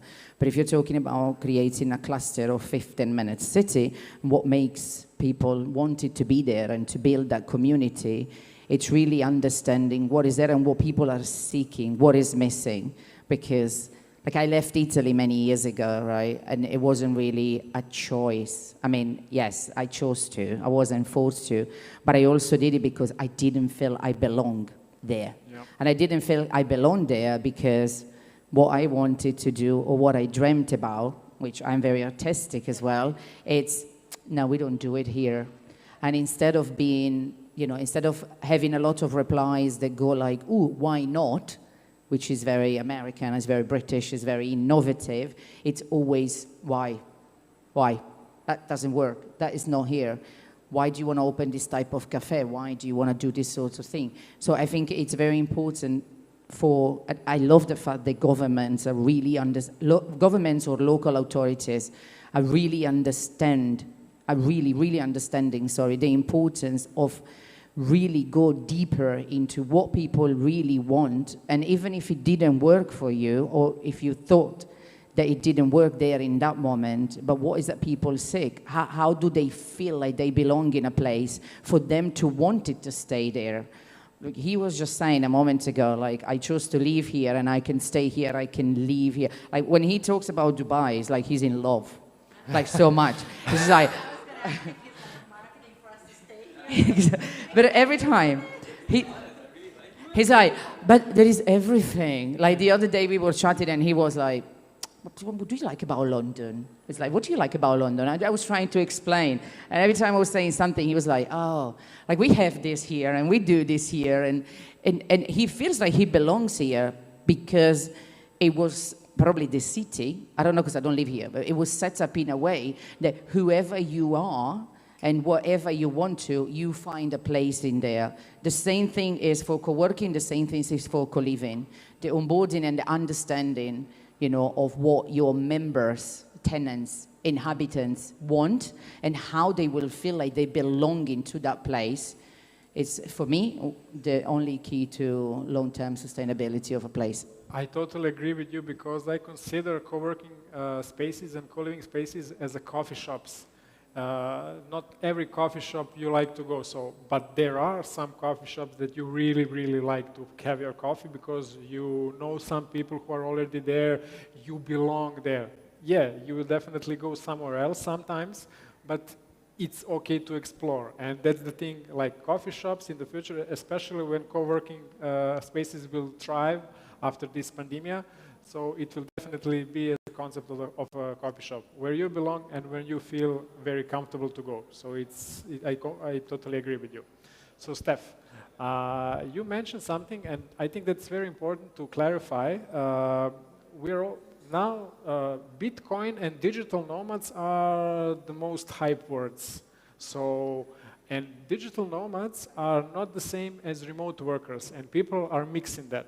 And since you've been working with the digital nomads, especially now, you're working with the individuals, teams that are moving from one country to another, what are the biggest challenges for your company and for you to establish all necessities for them? Last time when we were speaking, you were telling me about the old building that you need to do any kind of construction works, and the laws are a bit different. And tell us about the challenges with the remote workers nowadays. There's a lot. There's a lot of challenges. I think it's an important distinction to do between digital nomads and remote working. Digital nomads, by default, have a lot more freedom, right? Most of them are freelancers or they have their own business and so on. When you go into remote working, and it's very depending on the country, but in countries like Germany, remote work is different than home working, which is different than office. There's a whole set of law that surrounds that. If you start moving around from one country to the other, then there's social insurance, health insurance, taxes that come into implication. And you'll see the younger people, when you're 20, you don't really care, right? You just go, you pack your laptop, you start working from there, and it's fine. Until it's not, until you have to go to a doctor, and then you have to use the health system, and you're not insured, and you realize, oh damn, it's not so easy. And as an employer, well, we have a duty of care. for our employees. I can allow people to work outside of the office. And I mean, you were asking earlier, is there a one way to solve the hybrid question? There's 1,000 ways, and everyone's personal interpretation of hybrid is different. For some people, it will be office versus home. For some people, it will be home versus the world. For some, it will be just moving to the countryside, right? So with that in mind, as an employer, we need to make sure that wherever our people work, they are taken care of, they are safe, that they comply with the local regulation, and it's a hard exercise. We hear these days a lot of companies coming out in the news being like, our employees, they can work from wherever they want in the world. Spotify, for example, have come out in the last year saying that. But when you start digging on how that is possible, it is only possible if the company has local entities in those countries. Then the employee can move around freely. If that's not a given, then it's very, very hard. And as companies grow, well, they don't have entities everywhere around the world. It is not so easy to say, yes, we offer full freedom in this hybrid model. And to the other aspect of hybrid, right? We've been discussing so far how important it is to bring people together, whether it's through events, food, or whatever. But hybrid is also, how do you bring people that are not physically with you in the room? How do we bring them through the famous Zoom call or whatever tech is around so that they can also join? That you can build a community that is not only whoever is in the room, but really extends to whoever share those opinions or those concerns, or just want to hang out without being physically together. So no matter how you cut it, it's not easy. But it's also, it's a nice challenge because it's opening up a whole bunch of possibility. Communities don't have to be necessarily a 15-minute city, right? The same way you can be living 15 minutes apart, but don't want to do it. So I'm going to have a video chat, right? Or we can have an event where we join 2 15-minute cities. We can have, for Get Your Guide, we have offices in 17 cities worldwide. Our HQ is in Berlin, huge historical building, but we want the Get Your Guide community to come together, and that requires us to gather in person in our HQ and remotely bring in everyone else from around the world. So it's a new way of thinking, and interestingly, corporates have been doing that for a while. International corporates, the big guys that we tend to kind of ignore when it comes to community building, they actually have had those processes and those ways of global thinking for a while. Granted, they're not necessarily the most optimal, but it's already in motion, so we can just leverage those best practices and integrate it to solidify our communities. Cool. Yes, of course.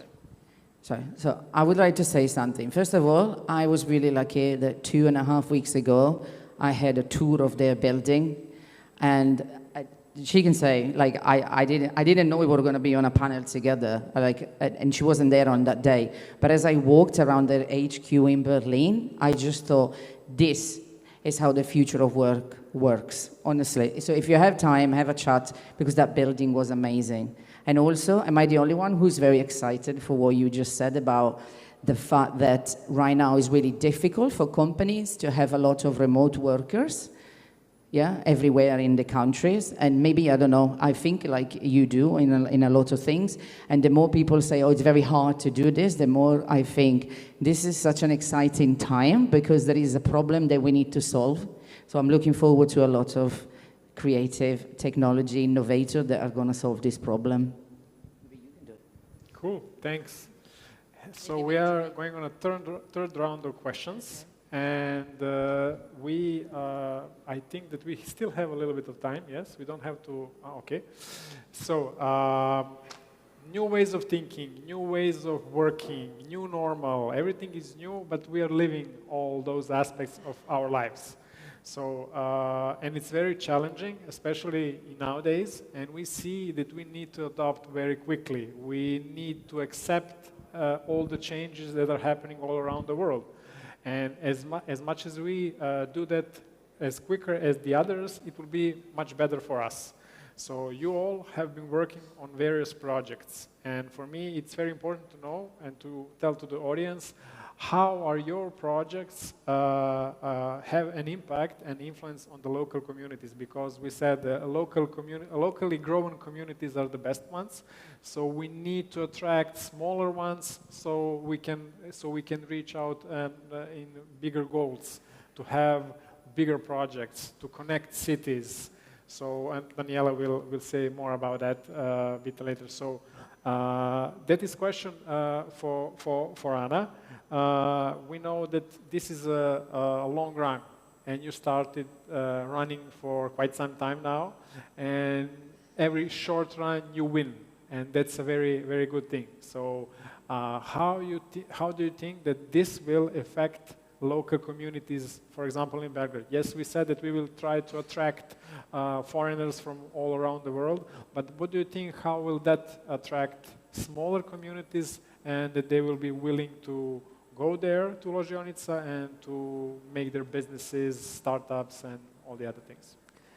Well, that's a very important part of the story, and we're thinking a lot about that, how to make the whole space feel owned by the communities themselves. And we hope to be able to do that by just making them very open to a very wide range of people for any sort of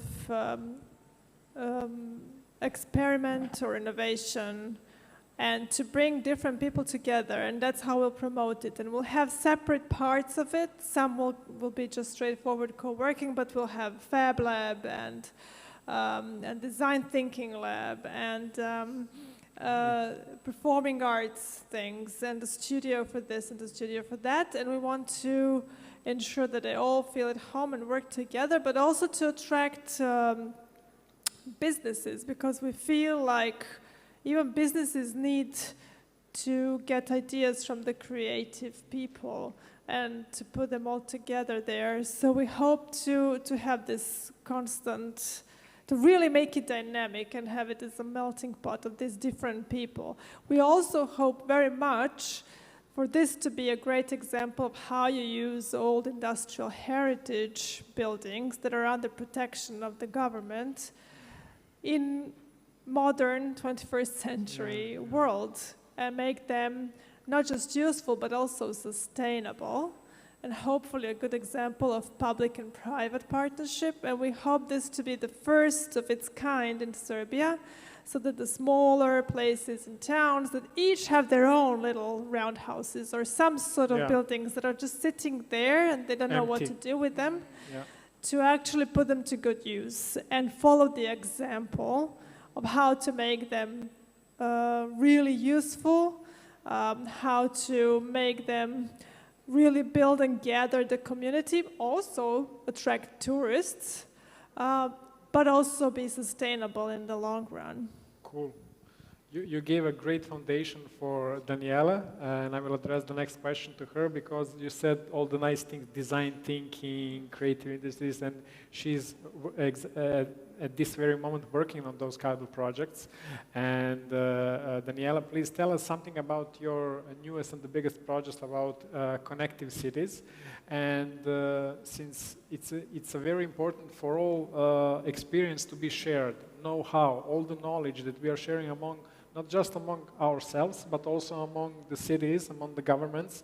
What do you think, how will be the reaction from the cities who are embracing those kind of design thinking for humans, and for the ones who are still a bit rigid and not willing to be a part of that network? Thank you. First of all, I want to say it's just so much input. And I just wanted to say like a million of stuff, and my brain is kind of, you know, connective cities. Okay. I'm happy you're recording because I want to watch it again. So, but there were some other things that have been said before. So, first of all, I said Berlin was easy. I lied from a city perspective. Because, of course, no one in the public administration trusted our project in 2009. Of course, we didn't have a proven business model, no bank wanted to lend money, and so on and so forth, until one day, of course, they wanted to take a picture with us, and so on. Later in Lisbon, the mayor came at first to take pictures with us. We had a TV, we had newspapers, we had a lot of media outlet.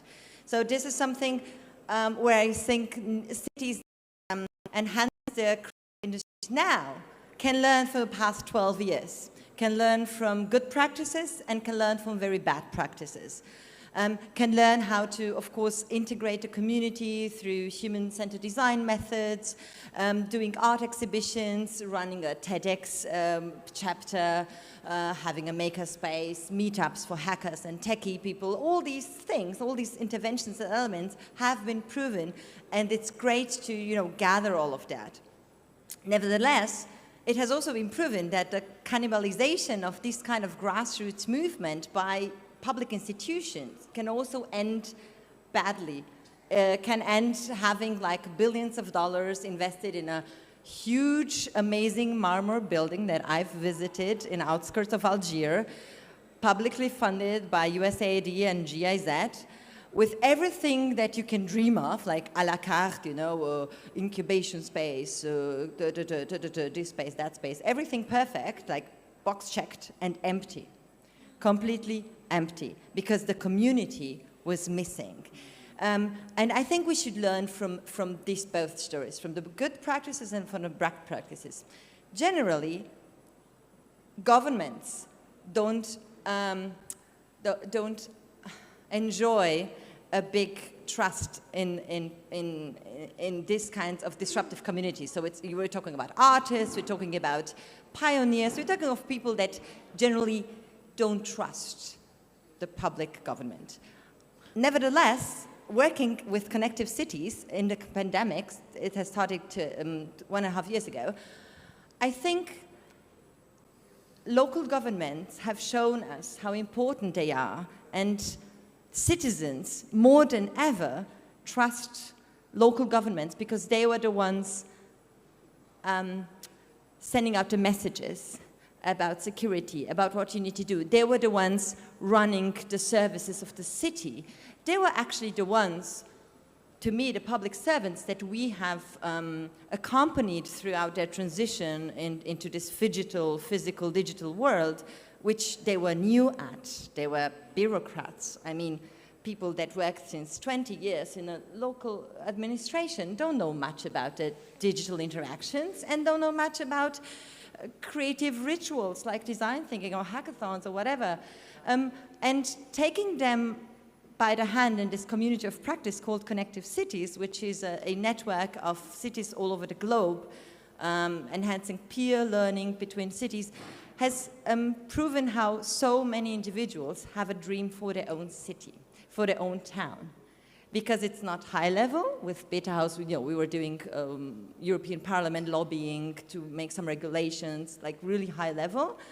I don't think they really had a dream for their town or city or country.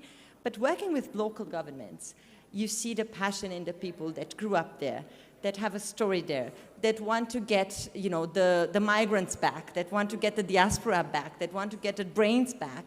That really connects some childhood memories with this old factory that is now empty, where your grandma worked there, or you have these stories.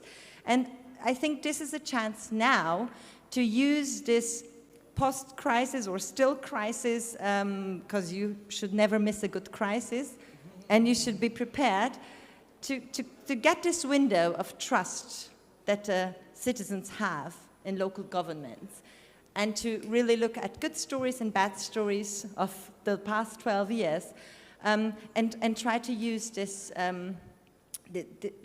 this window of trust. I don't think it will be long. I don't think it will be long. I think things are kind of turning back to normal. And I can only invite Lužonica to join Connective Cities. Did I say it correctly? Lužonica.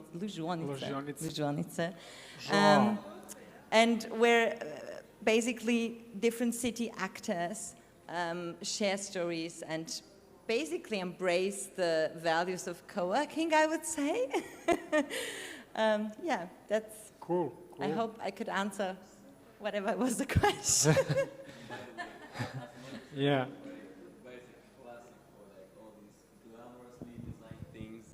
Dubai is a classic place for like the whole, the whole plan, everything, and it's empty, and no one is really using it. And this is a good foundation because now you were talking about the government investments, and now the question to you about the private investments. Since you raised a huge amount of money for your platform from angel investors, bravo.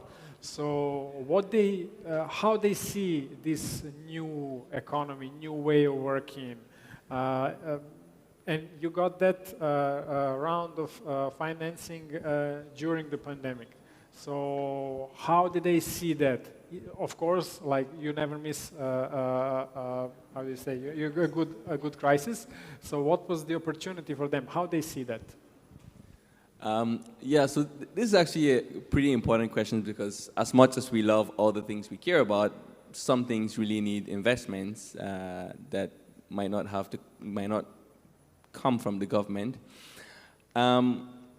So this was obviously a big learning process for me. Obviously, as a founder, I didn't get into what I'm building, thinking about what investors would care about. For starters, the reality is investors don't care about community or all of the things we care about. They care about money.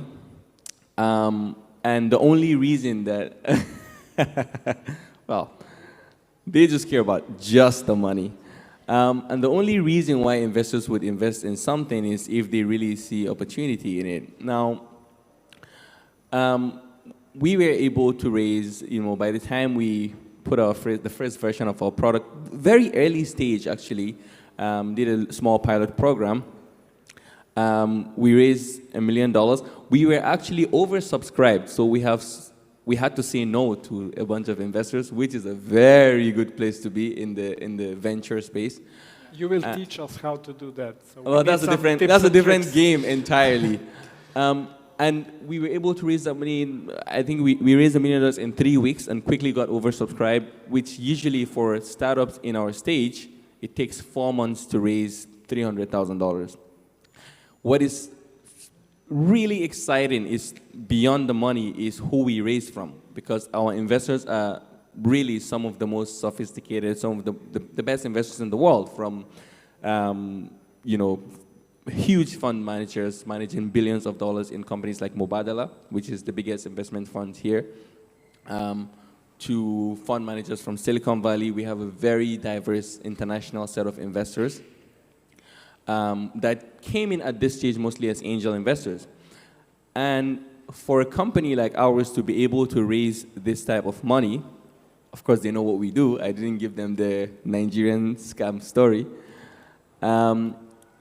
It's quite telling that investors as well have really are very, very convinced that the future of how people are going to work and use real estate, because that's the word that is more interesting for them. For us, it's space. For them, it's, they think of the square meters. But investors are really convinced that the way we are going to utilize space, and in fact, the way the community aspect of it is going to have impact is the future. And that's why companies like ours. But beyond that, actually, through my interaction with the investors that we had join our round, of course, because of their influence and access around the world, I was able to find all the things I didn't even know about. So what's quite exciting is that there's a lot of other companies that are also solving the way space is being utilized and what we talk about regarding like 15-minute cities in different ways. So one of the companies I'm really excited about is a company called Reef Technologies. I think they've raised about $700 million, so they're in a much advanced stage than our company, of course. And what they do really is they basically reinvent how parking spaces are used. So basically they take over parking spaces, either lease them or buy them. The parking spaces still run, but they use a lot of the parking space to set up mobile kitchens and logistic locations. So basically, they have these pods where now Amazon doesn't have to deliver to each of the single houses in the area. They just have to deliver to one place in that area, and then they will deliver to the individual space.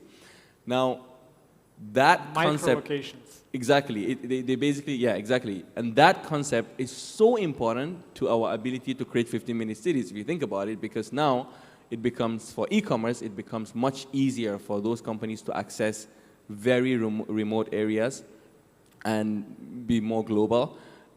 People can have, because of the setup they have for restaurants, to be able to set up these very quick mobile kitchens in locations, people can have access to foods that they cannot be able to order otherwise. And these companies obviously are getting huge investment, and it's all because investors are convinced that this is the future.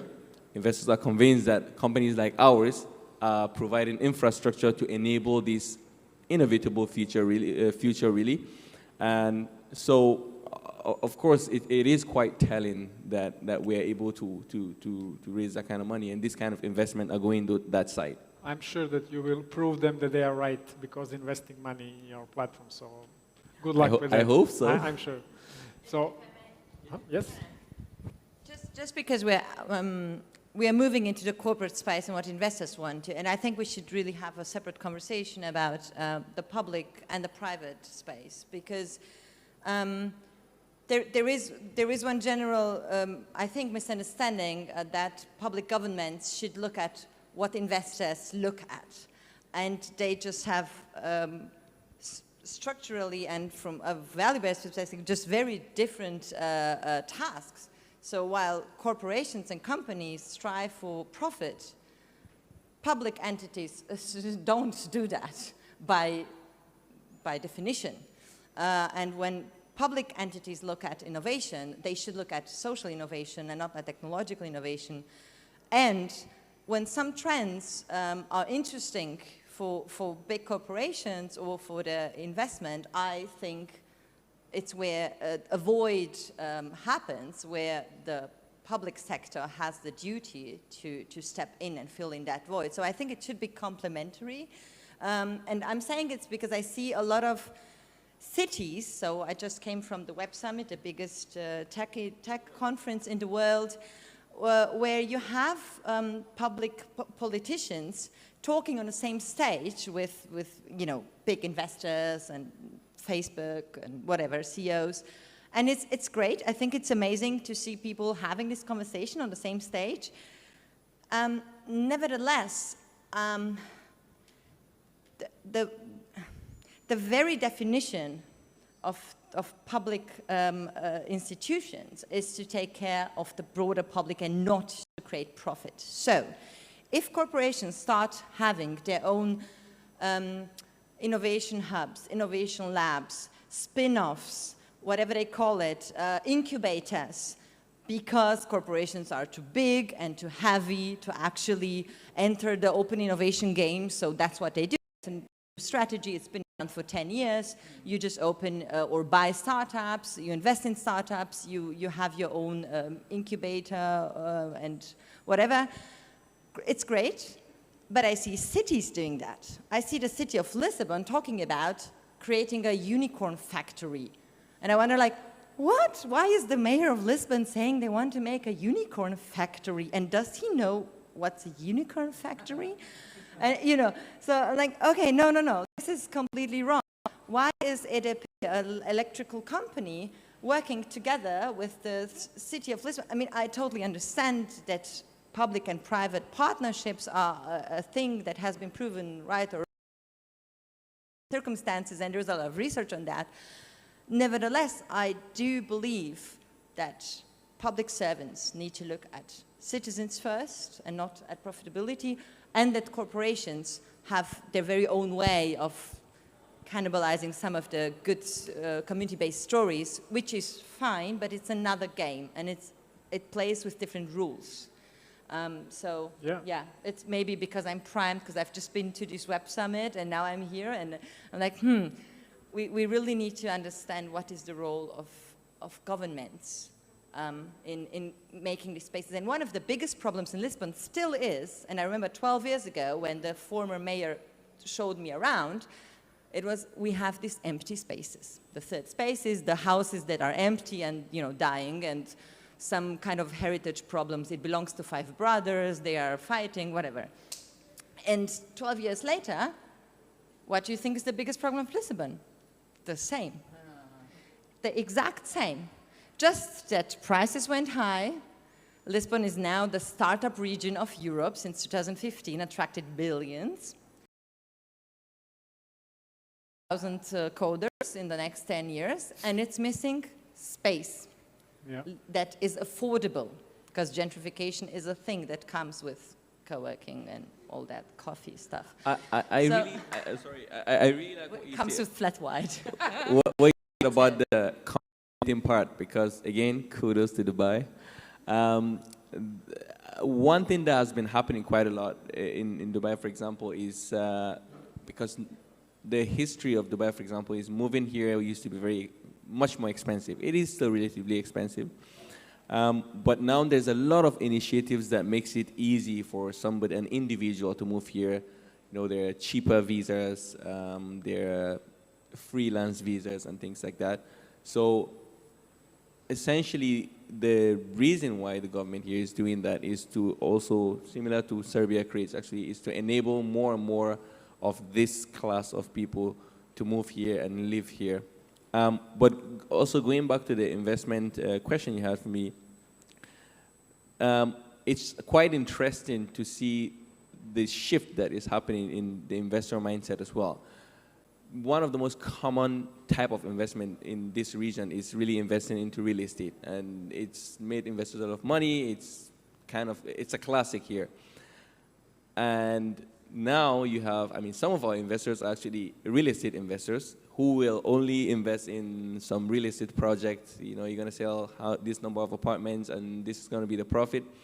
And now they're like, oh, actually, this is not what's going to make us the most money in the future. Now it's more about the technology that enables better utilization of the space, because there's already too much of it, especially here. So it's also interesting to see how the investor mindset is changing as well. I would really like to believe that, because it's really hard for me. In my personal experience, that never goes. But yeah, I can totally agree with Daniela and with you that things are changing at the moment, and everybody needs a steady hand, because people who are doing on platforms, they don't know what will happen. We have a clue what might happen. Also is from the side of investors. What I think that we should fix this private-public partnership. That's the thing that is missing.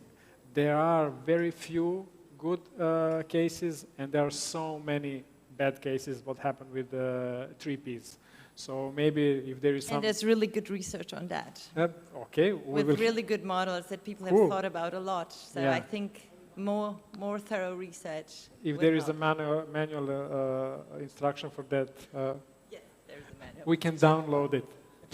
About downloading the experience, I heard that a few weeks ago. You can download experience. I am totally opposite on that opinion. Something that is experience is totally a category which cannot be transmissioned easily. So your experience is different than mine. It's the same with the 15-minute cities. What do you think? Is there any kind of model of 15-minute cities that could be suitable, for example, for Belgrade to become a 15-minute city?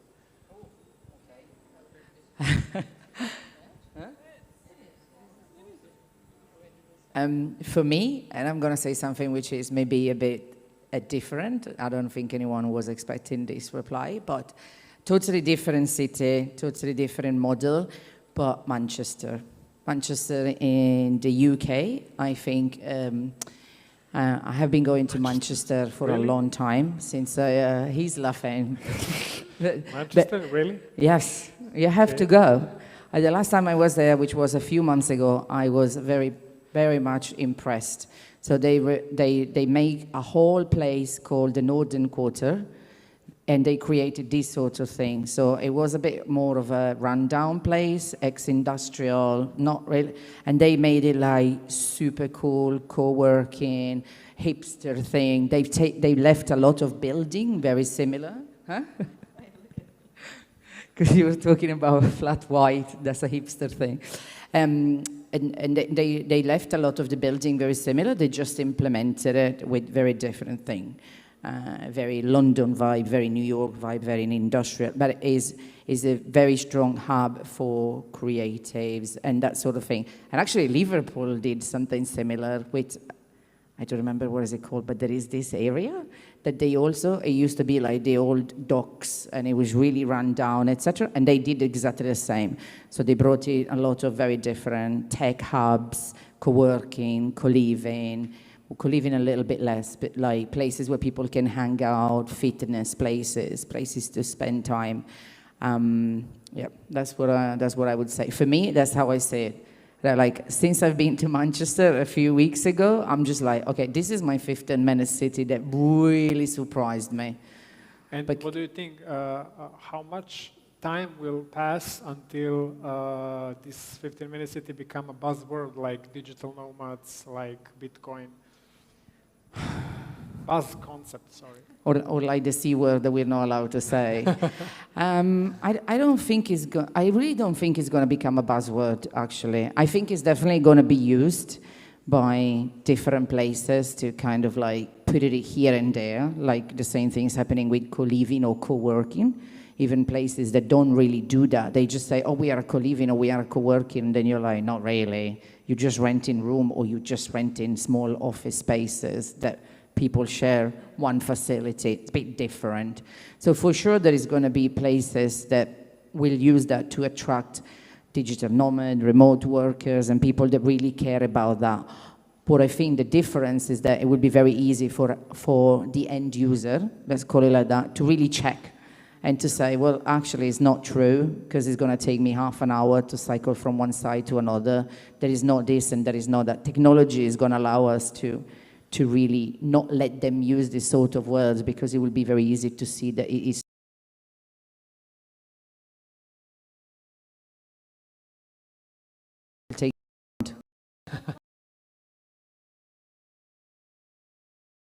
not to talk just about great. Coconut is a member of German Federation, Coworking Federation, and for me, Germany is the best example how the rural co-working areas are thriving all around Germany. So, how that happened? Is the Co-working Federation doing something with that? How are they involved and how are they? We're not with them. You're not with them? No. You used to be with them. No. Sorry. That's okay. No, we never were, but we were with other networks. With other networks. Yes. Oh, sorry. Sorry. Okay.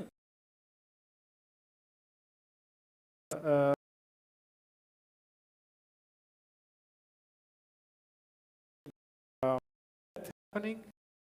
What do you think? What is possible to do in other countries besides Germany? I'm like you. I have so many things in my head right now. So many.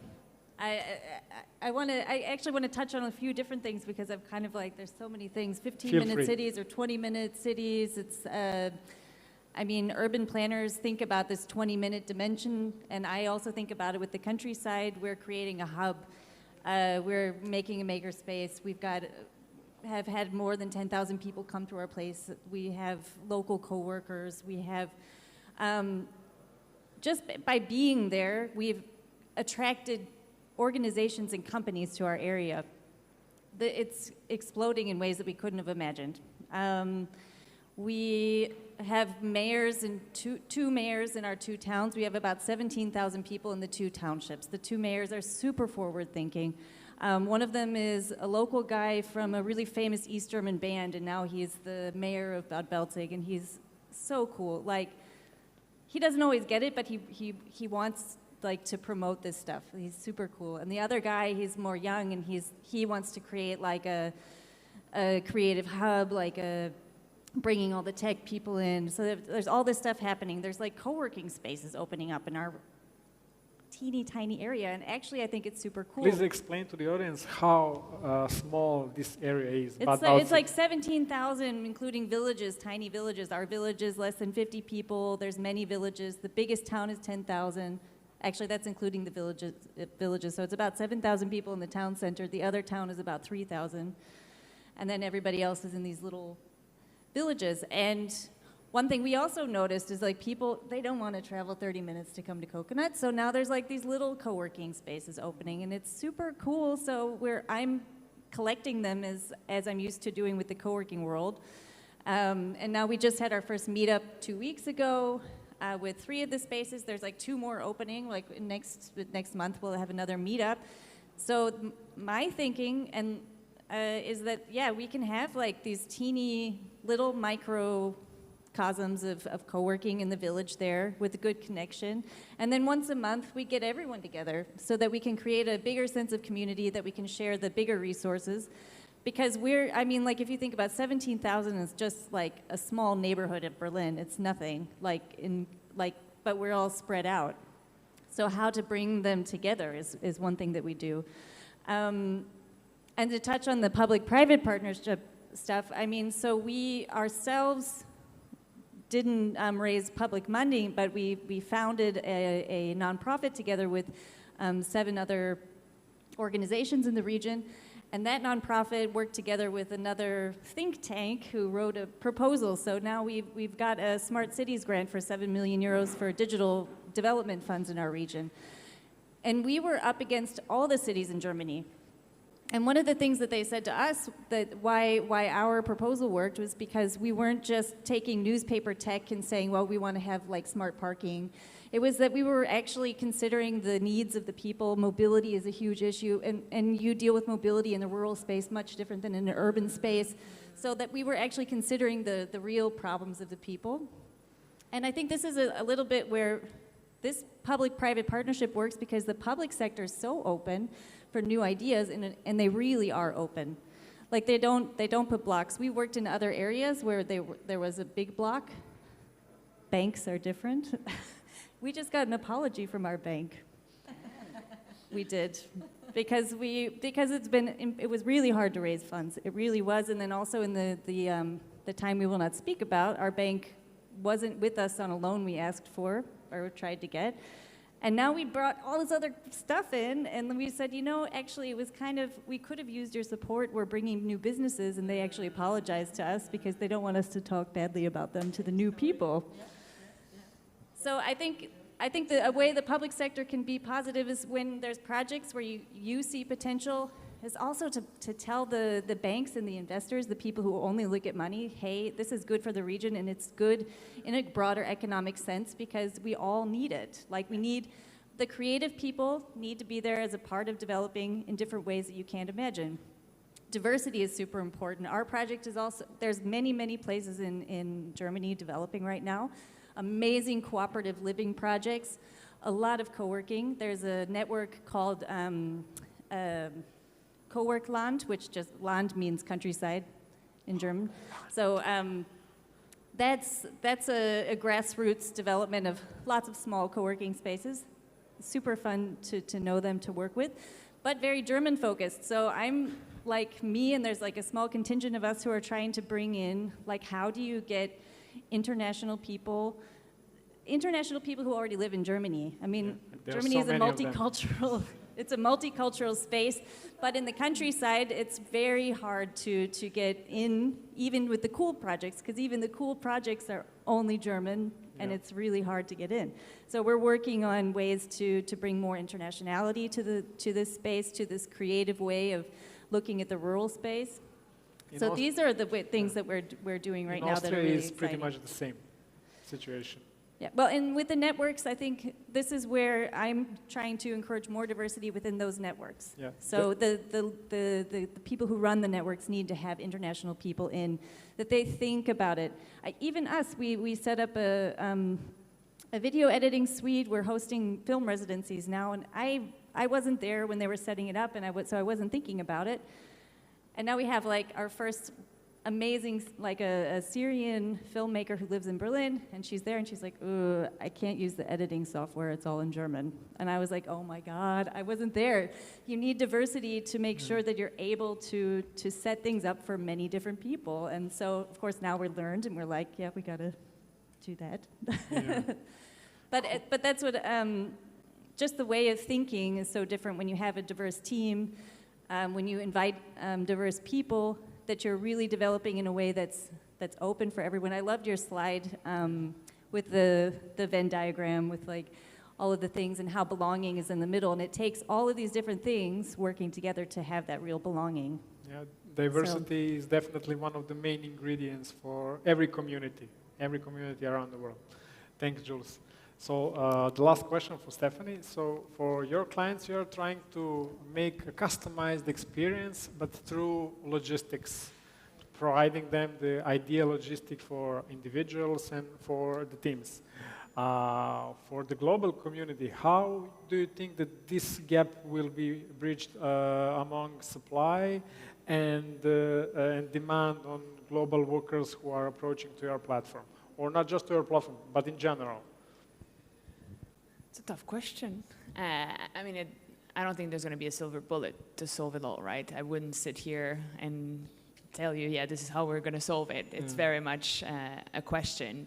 From an employee side of view, from the growth that we have internationally, I think just the sheer addition of people and the way we think, the way we approach, you know, you briefly alluded to it, the onboarding, how you bring people on board, what you present them, what's the culture, what the rituals are here, will help us bridge the gap, right? I think pre-pandemic, we had ways of doing. Now we have ways of doing. How we restart this whole engine will help us bridge the gap and move forward in a best way. I think, you know, let's take advantage of the time that have passed to press restart and build it better. Take the best out of co-living, co-working, this, you know, this community spirit, bring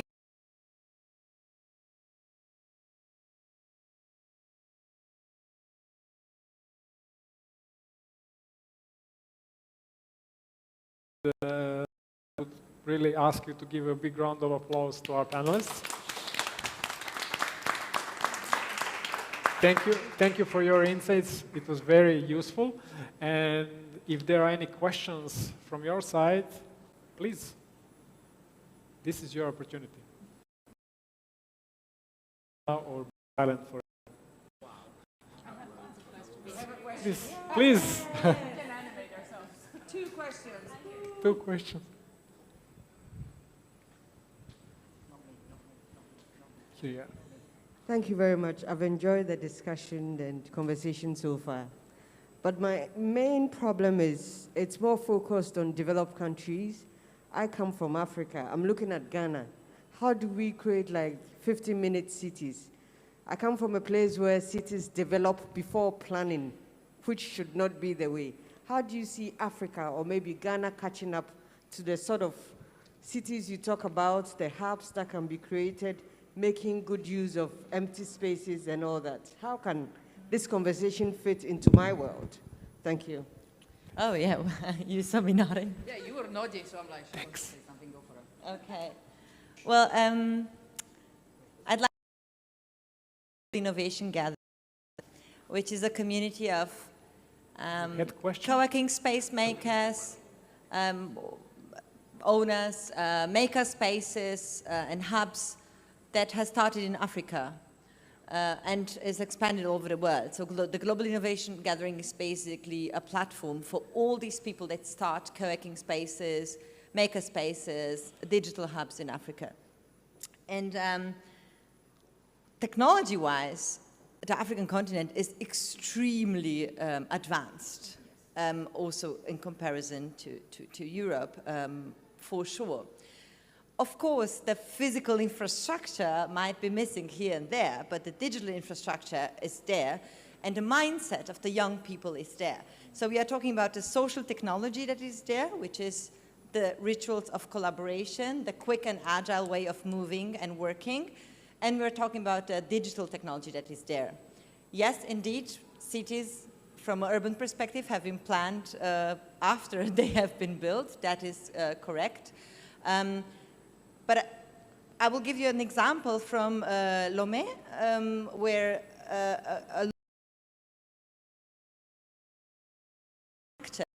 to digitalize their services. Because in times of I don't say the word, we are not allowed to say this pandemic word because we have to pay €5. You can give €5. It's okay. Yeah, It's safe. You can't buy match with it in Dubai, I think. So this is an example for me of genuine innovation that goes from this local hub where you have all these young people hacking and making together, teaching now the local administration how they can make use of data for decision making, how they can digitalize public services, and the stories go on from face shields manufacturing, 3D printing in North Africa where the supply chain from China stopped during the pandemic. So this space is stepped in to supply hospitals with face shields or with other equipment. And these are stories that you don't hear from the old continent, because the old continent is very bureaucratic and slow. I think it would have been totally prohibited in Germany to produce anything like that and send it to hospitals. So I would say go check globalinnovationgathering.com and AfriLabs and connect to those communities, yes. Sorry, if I can add something also. I can have a chat with you when we finish here. I can give you the details of our ambassadors actually from Colive, who is based in Kenya. And he's building something very similar in 2 or 3 different cluster area in Kenya. So maybe you can have a chat. I want to add a little bit of it as an African. I think everything she mentioned is very important. It's actually the juice of it, really. It's the most important element. And I'm glad that some of the things you mentioned I didn't even know was going on already. But I think a very important thing that, as much as we might not want to talk about it, it's just really leadership, you know. All of the things we talked about today are only possible because people like Stephanie and all of the people sitting here are taking initiative to lead. You know, I mean, you have people going to villages to fight all the challenges against that are almost against them to create this community and make things happen. So I think, and what is really unique is that we're sitting here on this panel with an active representative of the Serbian government with us talking about this, very open-minded towards the conversation. Which means that the Serbian government is willing to listen. And I think, hopefully, what I hope to see is that we would start to have some representative in the leadership, or people in the leadership in Africa, people who can actually create impact, who are willing to do what she's here to do, who will take initiative, because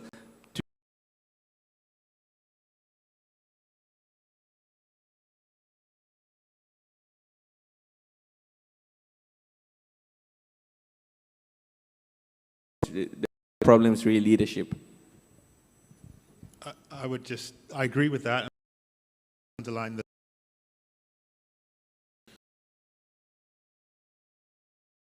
But not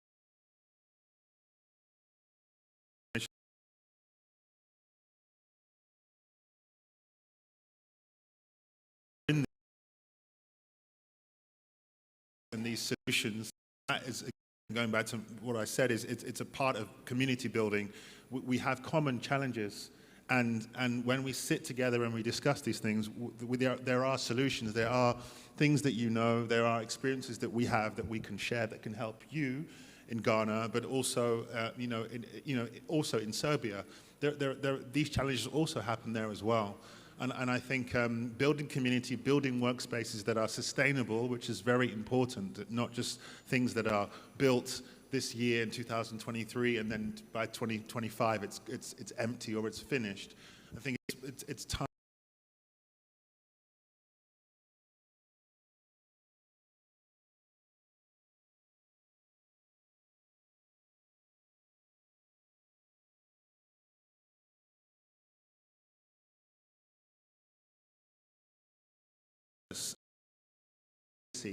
And I think, as I said, we have the solution. So we need to discuss things after this. You know, you have an amazing project that we would all like to be a part of and lend our experiences to. So we should, you know, we should help each other. You know, what you're doing here in Dubai, come back and see it and be a part of it as well. I think that those touch points is what sustainability is all about. So we can support each other if we stay in contact. Wow.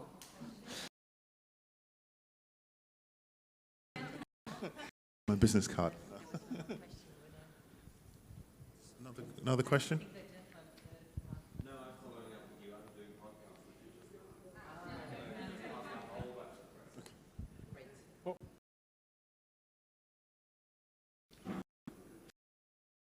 Questions?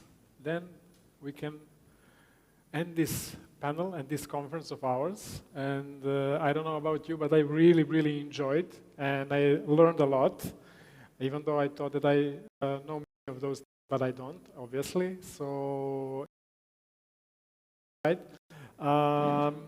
What I've been seeing and what I've been hearing today is that the change is the only constant in the human lives. And since we are here, and you will get the chance to get to know a better Vinča culture, the basic human needs have not changed much from that period. And that is very, very important. People from that period, they were changing because of the innovation, because of gathering in the cities. Today, we are under these circumstances and under this pandemia, we need to change. But our basic needs have not changed much. We need people. This is why we gathered at the end, because we need to share our experience. There is a biological theory that destroys one species unless she provides all the circumstances for making another one. And I always translate that because we pick everything from the nature.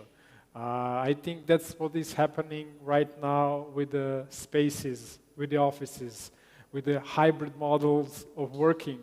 And it happened 20 months ago, something happened to us, something happened to the office space, and now it's changing. It's evolving. We don't know how it will look like in 5, 10 years, but we need to listen, we need to follow all the trends that are going on, and we need to support each other, like Alex said. We need to rebuild sustainability every time when some big change hit us. So that being said, I really invite you. Okay, Martin, please. Everything that we've been saying today has just reminded me of one thing that wraps this whole thing up really nicely. So if you forgive me, I'm going to jump in.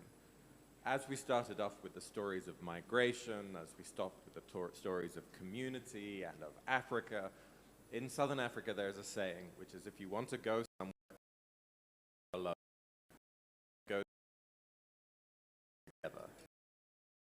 That nicely solves all of what we've spoken about today. Exactly. I don't know what to say else, except once again to say thank you for being here and invite you to take a look of Vinča culture and to get to know it better and to see how our ancestors lived and what did they provided for us, so we can learn a lot.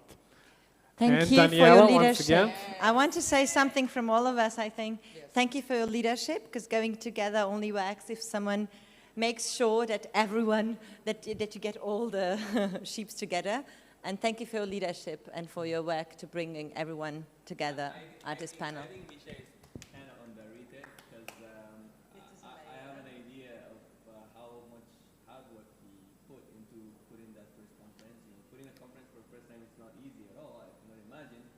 But I personally struggle with, my traveling to Serbia, and Misha himself, made it a point to ensure that I got all the documents I needed to travel, and it wasn't easy. So of course, it's important that you share that appreciation. I was just begging and crying. Katarina did all the work 2 years ago, so she's the one that you even came to Belgrade. So thank you. I'm the godfather, like I said.